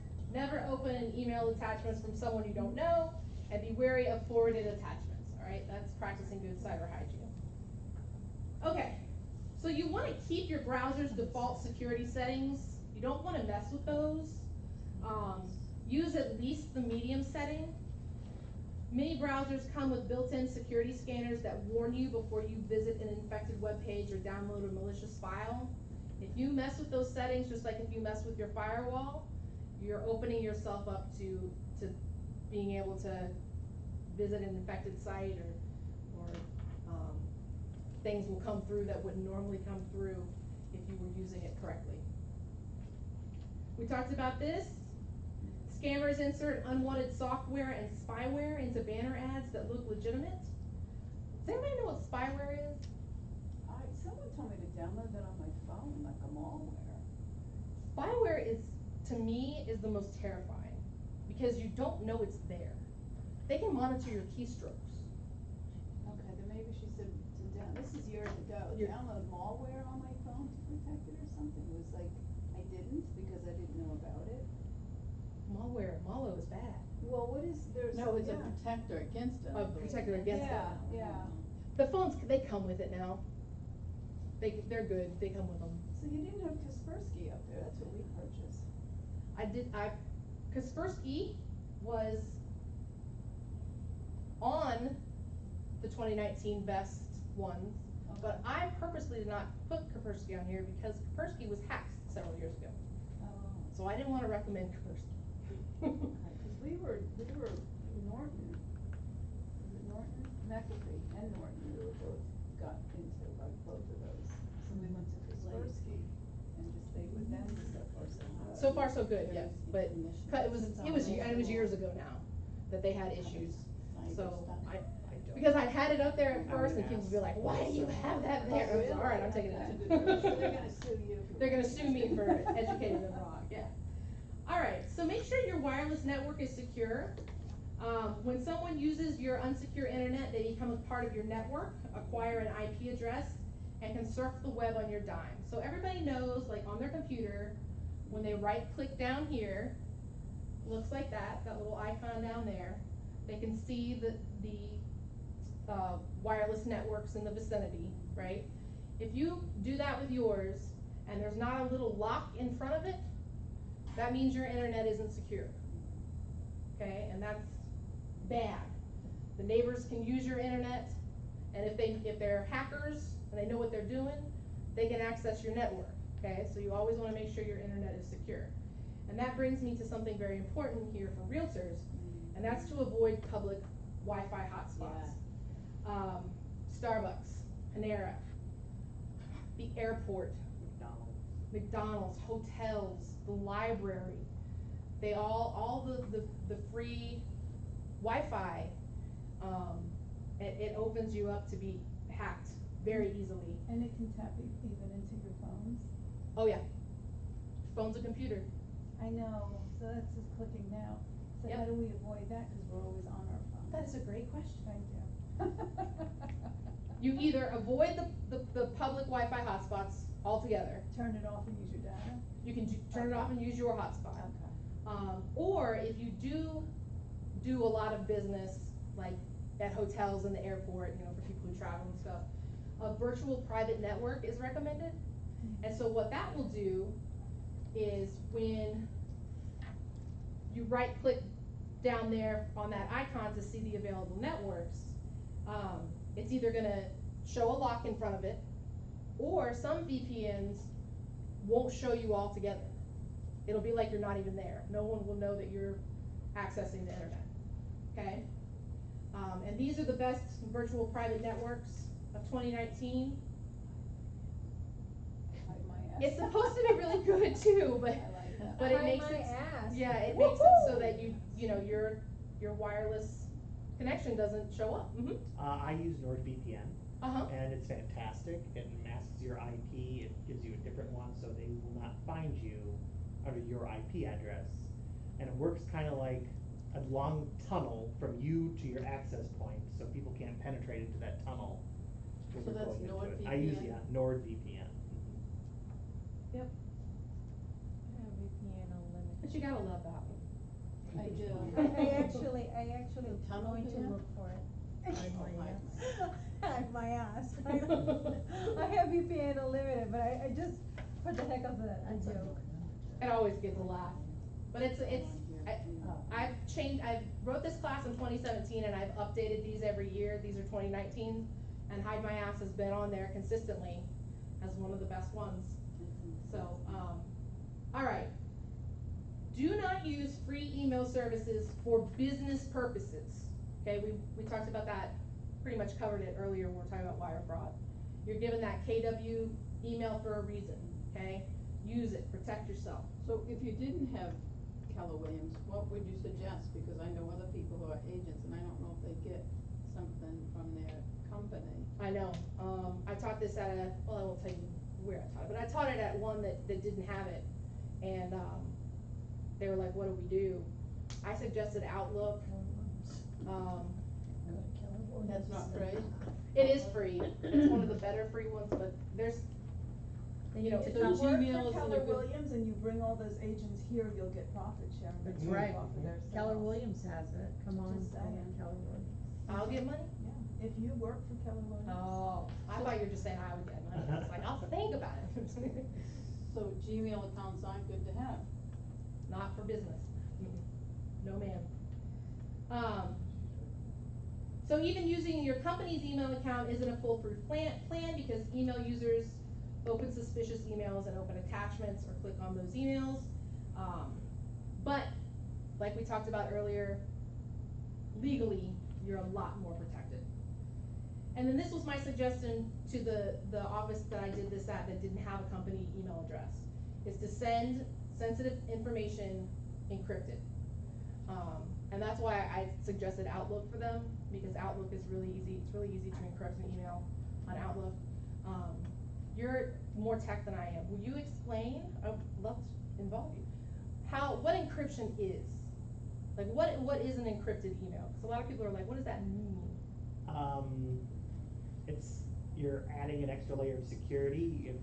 If someone's trying to hack into your email, they're gonna be met more with codes and things that they can't get through, and it's gonna be a lot harder for them to get through. They'd have to be like seriously professional hackers to even wanna start on an encrypted email.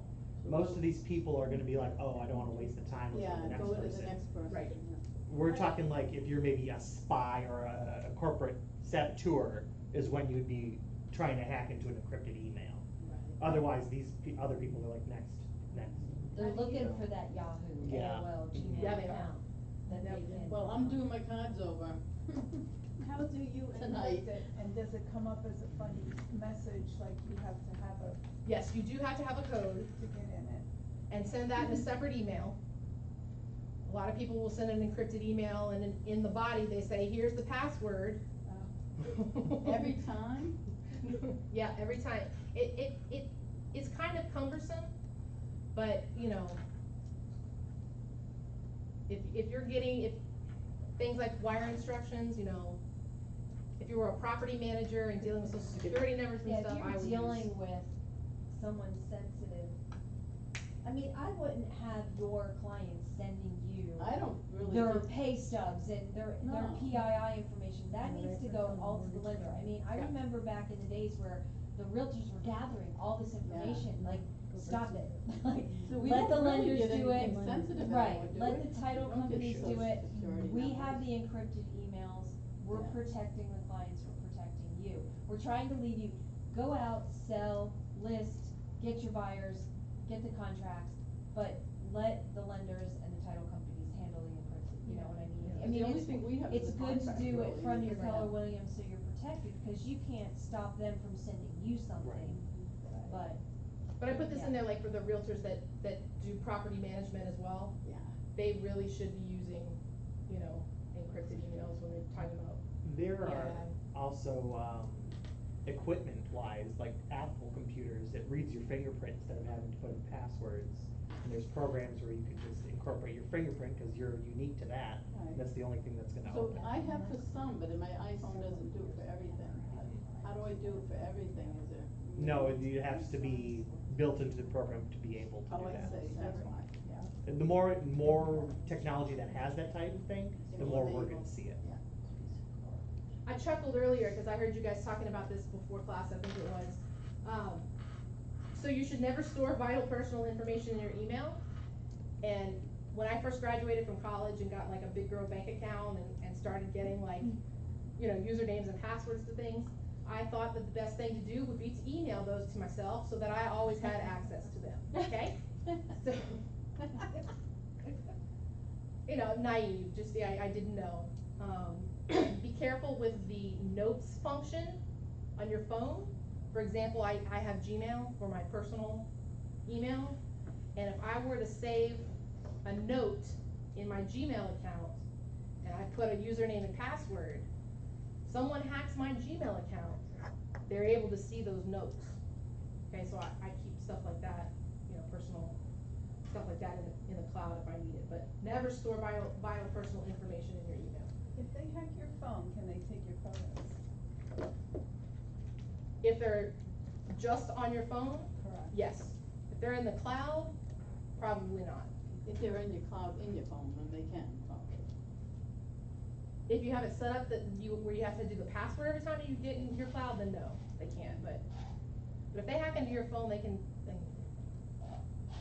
All right, this is so important. I put this in your packet. I want everybody, the first thing you do when you leave here is to add this tagline to your emails. I took this is NAR's recommended tagline.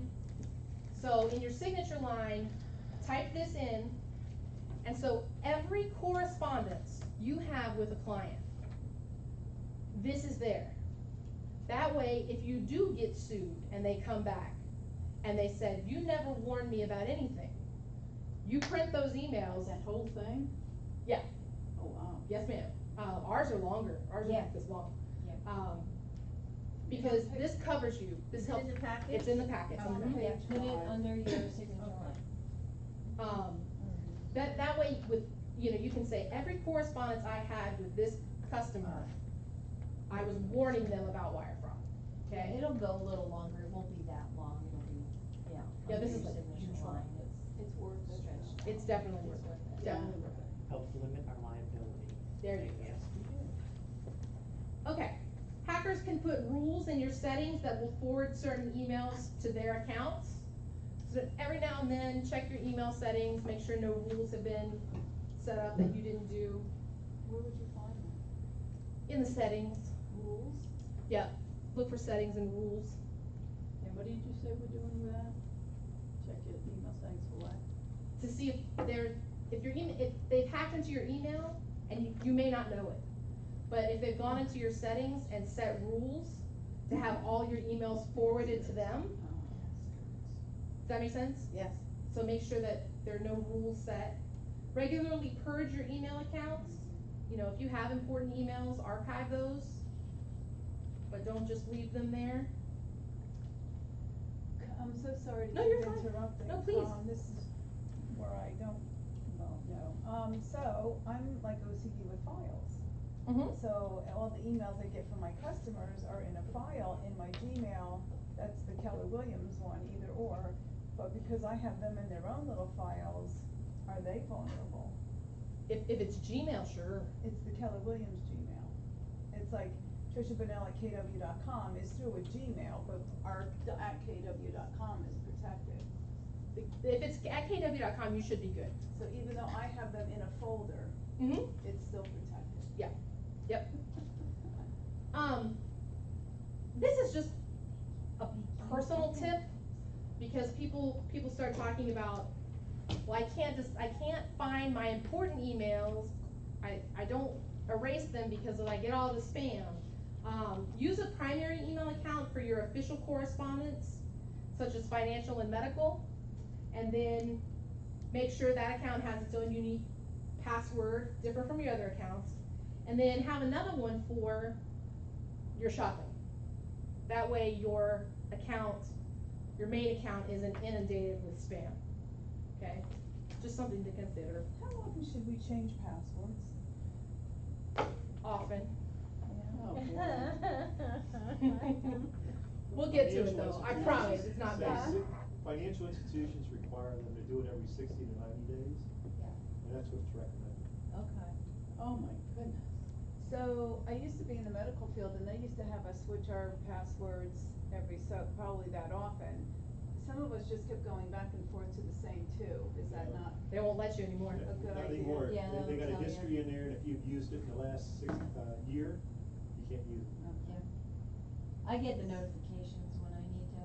Yep. I'm due to change mine now, as a matter of fact, they start about 14 days out. 14 days, you're gonna For change your work. password. Huh. Yeah. Yep. But I have to do it on my phone as well. Do they start nice and then scream at you when you're done doing it? So those phishing emails that we talked about so much earlier, the Bank of America kind of phishing emails, the ones that look to be legitimate from legitimate corporations, report those, and I have the steps in there in your handout to forward those to spam@uce.gov, and there's a couple of other steps. And then before you act on an email request, you can check a list of the latest email scams on the Federal Trade Commission's website. And I bet the Bank of America one was on there. Where was this, identify that, which one are you just referring to? I'm sorry, I'm trying to. Before you act on an email request, you can check a list of the latest email scams on the Federal Trade Commission's website. Okay. Alright, this is very important. Two-factor authentication. Do we know what this is? Yes. I do.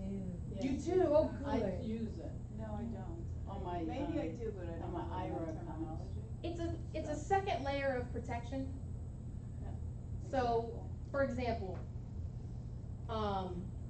when I want to access my work, we have a network. It's called Citrix. I don't know how to explain it, but we have a network to get into to even access our email at Sunbelt because it's a title company. We can't just get on the computer and hop on and check our email. I log in with my password, and then they send me a text with a code. 2 layers of protection. Okay. Okay? So if you can set that up whenever possible for your banking information, banking and financial institution, any medical stuff like that, use that whenever possible. I have it for my iPhone because I share my iCloud with all my kids, Ooh, yeah. but they're not allowed to have my passwords. Gotcha. So I do have it, so in case if they want to really access to my passwords, it will ask only my phone for a code. So if they try to access to my password, I will receive a notification, somebody's trying to access, this is the code. So I need to text everybody who's trying. Yeah. But I like it. Yeah. So I put this in here again just to, be cautious of what you're sharing on social media. My mother's Facebook password is still the family dog that died 10 years ago. Her name and birthday, you don't make it your kids' birthdays, don't make it anniversaries, grandkids' names, stuff like that. Okay, so be careful when entering financial information on a website. Look for the key or lock symbol at the bottom of the browser. If the website looks different than when you last visited, be suspicious and don't click unless you are absolutely certain the site is safe. So HTTP, it stands for Hypertext Transfer Protocol. HTTPS stands for Hypertext Transfer Protocol Secure. So if you're on a site, like you're shopping, and it's asking you to enter your credit card information, look up in the where you type the link. If it doesn't have that S there, it is not a secure site. Do not buy. Okay, that HTTPS is important. Dang it, I bought something online yesterday. Oh, Should cool. take this last person. You brought this up earlier. Scan your USBs and external devices every now and then. I put this in there because like a lot of, and I don't know the specific layout here of Keller Williams, but they'll have a communal computer area. Mm-hmm. So if Blake is on the computer and Blake downloads something from his email that infects the computer, and then Marlene comes along and she wants to do work on the computer, she puts her USB drive in there, she's working away, that could infect her USB. So you just gotta be careful with your USBs at those community stations, because you never know what somebody else is doing, you know? Can I share a short story? Please. Sorry, I have a friend who is in college, and he went to the computer lab, plugged in his USB, his assignment was in there, then he went to go plug it back into his personal computer at home. The next day, his computer was hacked into Oh, because of whatever infected his USB drive from the lab yeah. got into his computer. And he had to scramble and basically destroy everything inside his computer to get back control. It's So- really weird, I used to get hacked all the time when I had a regular, PC. I bought a Mac and I've never been hacked in like Good. 10 Never. years. I used to get hacked all the time. I hear they're good. Make sure you password protect all of your devices. With our company, we're required, they added 2 digits that we have to have a password on our phone, so, you know, make sure that you do that. How many of you give away passwords, share passwords? You're lying, you're all lying. I haven't Why? had it. If you've ever given anyone your Wi-Fi password, allowed someone to log into your Netflix or HBO account, you are a member of this massive group. Yep, I know, see, it's kind of. Well, I didn't even think of that all stuff. my kids have the passwords. But see, where it becomes scary is, so you give your kids the password, right? Let's I say- take their device and I put the password in Oh, their okay. devices. Well, say that you gave them the password, I will never do that. but say you did, Okay. and then they give it to their friend, and then their friend gives it to a friend. And say your password, like most Americans' password, is the same for like 20 different things. That's where you can get into trouble. Oh. You know what I mean? If that password gets into the wrong hands. 73% of these Americans admit they are taking a risk by sharing passwords, but do it anyway. 81% reuse passwords on more than one website. Guilty? Yep. 28% use the same password for everything. Not everything. 25% only change passwords when the system requires it. In over a year, 50% haven't changed their social media accounts.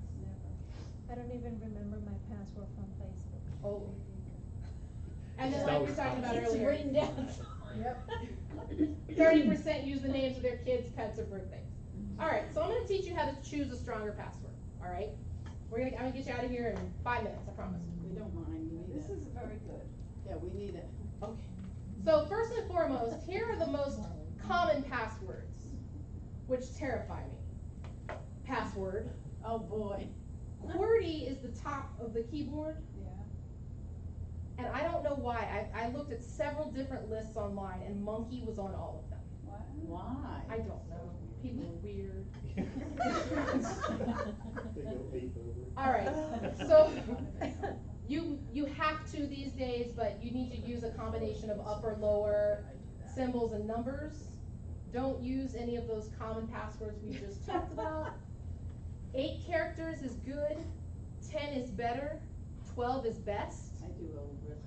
as far as the length of passwords go. Don't use one-word passwords. Remember, they have software that can hack into those. Try to make them random and meaningless. Again, don't use a derivative of your name, the name of the family member or a pet. You really do need different passwords for each account, and I promise I'm going to show you an easy way to do that. Don't write them down and don't share them. And I always get flack for this. Well, if I don't write them down, what if something happens? If I save it in the cloud and something happens in the cloud, I need a backup. Okay, well, put it in your underwear drawer. That's fine. But when I taught this class at Clearwater, at the end of the class, this guy came up to me, and he just held his laptop in front of my face, and I'm thinking, what am I looking at? At the bottom right corner was a frayed, taped sticky note with that man's usernames and passwords. We did this class at Venice, and there was a guy there who you could tell he was a type A personality, OCD. He had a planner, he was on it. He pulled out from the back of his planner and he opened it up, and it was a spreadsheet, meticulous, of all of his usernames and passwords. What if someone stole that planner, he lost it, you know, you just I have have to one be with careful. me right now. I have Cause one. I thought I might need a password today. I have a book, so if I usually keep it at home, the book of passwords, I shouldn't even have it at my house with the book of passwords. Put it in your underwear drawer. I actually have a secret drawer that There you says go. that. Get a It's safety safe. deposit box I at the bank. I have one of, but then I have to go to safety Yeah. deposit, Put it you in know, the every safe, time. but don't I write have- down the combination. So try to change them regularly, and then don't answer yes when prompted to save them to your browser, okay? Oh, please. So how to choose a better password. So you're going to begin by, in your head, coming up with a phrase. And my phrase here is, I wanna go to Scotland. That's my phrase, okay? You ready? I'm gonna turn that phrase into a code here. Can you go back to the last Oh, slide? sure. I just like I that. think this is in your handout, if I'm not mistaken. Is that? Yeah, all the. I don't see it. I'm- Maybe it is. Yes, ma'am. Does it say I wanna go to The Scotland? last No. page. But it could be any phrase, I wanna Yeah. go to Hawaii, I wanna Yeah. go to Russia, or whatever. I wanna buy a mansion. There you Yeah. go. I wanna go to Scotland. So I changed that to the uppercase I, because you need an uppercase letter, W, to go to, and then you need a symbol, so I changed the S to a $sign. I need to memorize that. That's the one thing I really, really need to memorize. That's gonna be the base for all of my passwords, okay? Then what you do is you say this is your Florida Realtor's password. I want to go to Scotland. FR, Florida Realtors. I want to go to Scotland. BA, Bank of America. I want to go to Scotland. AP, Amazon Prime. So that every password you have has that base phrase that you're not going to forget in it. And then you put the initials of what it is on both Yeah. ends. Mm-hmm. And have you gotten to Scotland yet? She just wants to go. I just want to go. I do too. I really want to go to Finland, but there was no symbol for F, so. Or it could just be the symbol that you know you'll remember, Yeah. you know, it doesn't have to be Yeah. $, whatever symbol you'd like to use. If this is too complicated for you, and I understand. No, that was very good, honestly. Where you run into trouble is when they start making you change it. That's when and then you have to add a 1, and then you gotta remember that.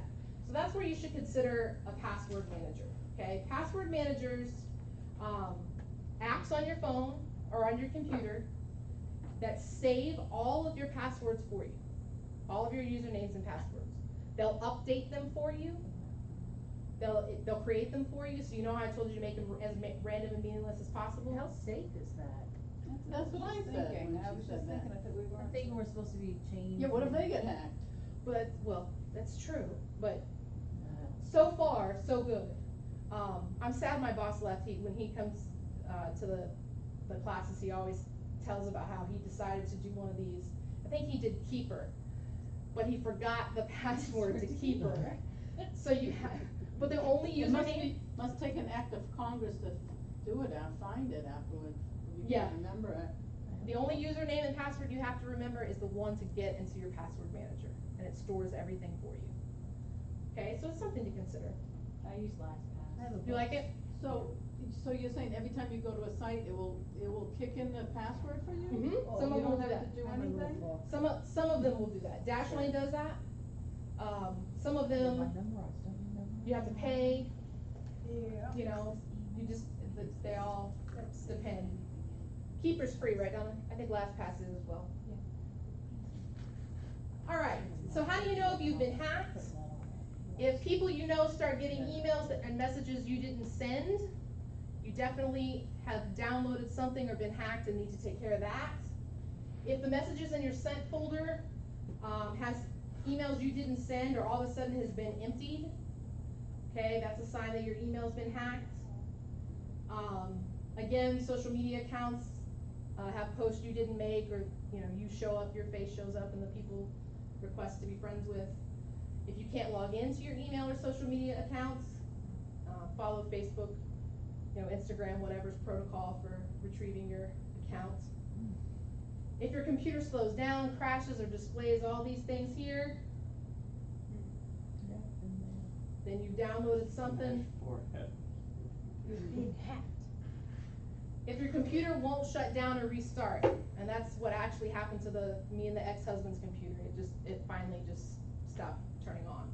So, that's a telltale sign that your computer's been infected. Those pop-ups that come and won't stop. Oh, yeah, those pop-ups. Yep. If your browser, again, displays web pages you didn't intend to visit, you've downloaded something bad. Unexpected changes in your browser. If all of a sudden Internet Explorer is your default browser, and you never made it your default browser, something is amiss, okay? And also, in the, your web browser bar, if you see stuff up there that you didn't save, that's another way to know that you have some malware. So what to do? Check your settings. Hold on a second, I have notes for this. Now I'm behind.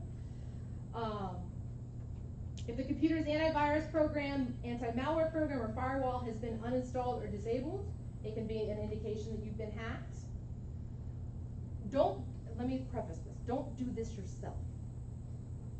Take it to the Geek Squad, okay? Don't try and delete malware yourself, even if you think that you know what you're doing, because it gets embedded so deep into your computer that there's no way that you can get it out there. Or if it's a phone, should you take it like to Verizon? Yes, ma'am. Mm-hmm. Contact tech support if you still have a warranty. And did you know that Florida Realtors has a tech helpline that you can call for free, and they will help you with tech stuff, even if it's not related to real estate? Okay, that's a service you pay for, so you should take advantage of it. Get your accounts restored. Again, if it's your email, you want to check your email provider's steps for doing that. Change all of your passwords immediately if you do get hacked. Tell your contacts, let them know, hey, if you get an email from me that says download this, don't do it, so that they know, okay? And then you can file a complaint, and I put those websites in your handout. Okay, so to sum up, get you guys out of here just a little bit late, I'm sorry. But from the very start of any transaction, you're going to communicate with your clients, you're going to educate your clients, okay? Get them all up to speed on those red flags that we talked about, and make sure that they're implementing good cyber hygiene as well as you are, okay? So that they are using secure email practices. Because the interception of the emails could come from them after they've downloaded a virus. So it's important to talk to them and let them know about good cyber hygiene and to protect themselves. Okay. Any questions? Oh, don't ask that. Any questions besides Marlene? Yeah, exactly. I'll get to Marlene in a minute. You gotta leave me alone. She's asking all the questions we're thinking and not asking. That's good though. See that? My brain just thinks that way, I can't help it. Do you have any questions, Marlene? No, I think, other than taking you home, I'm all right.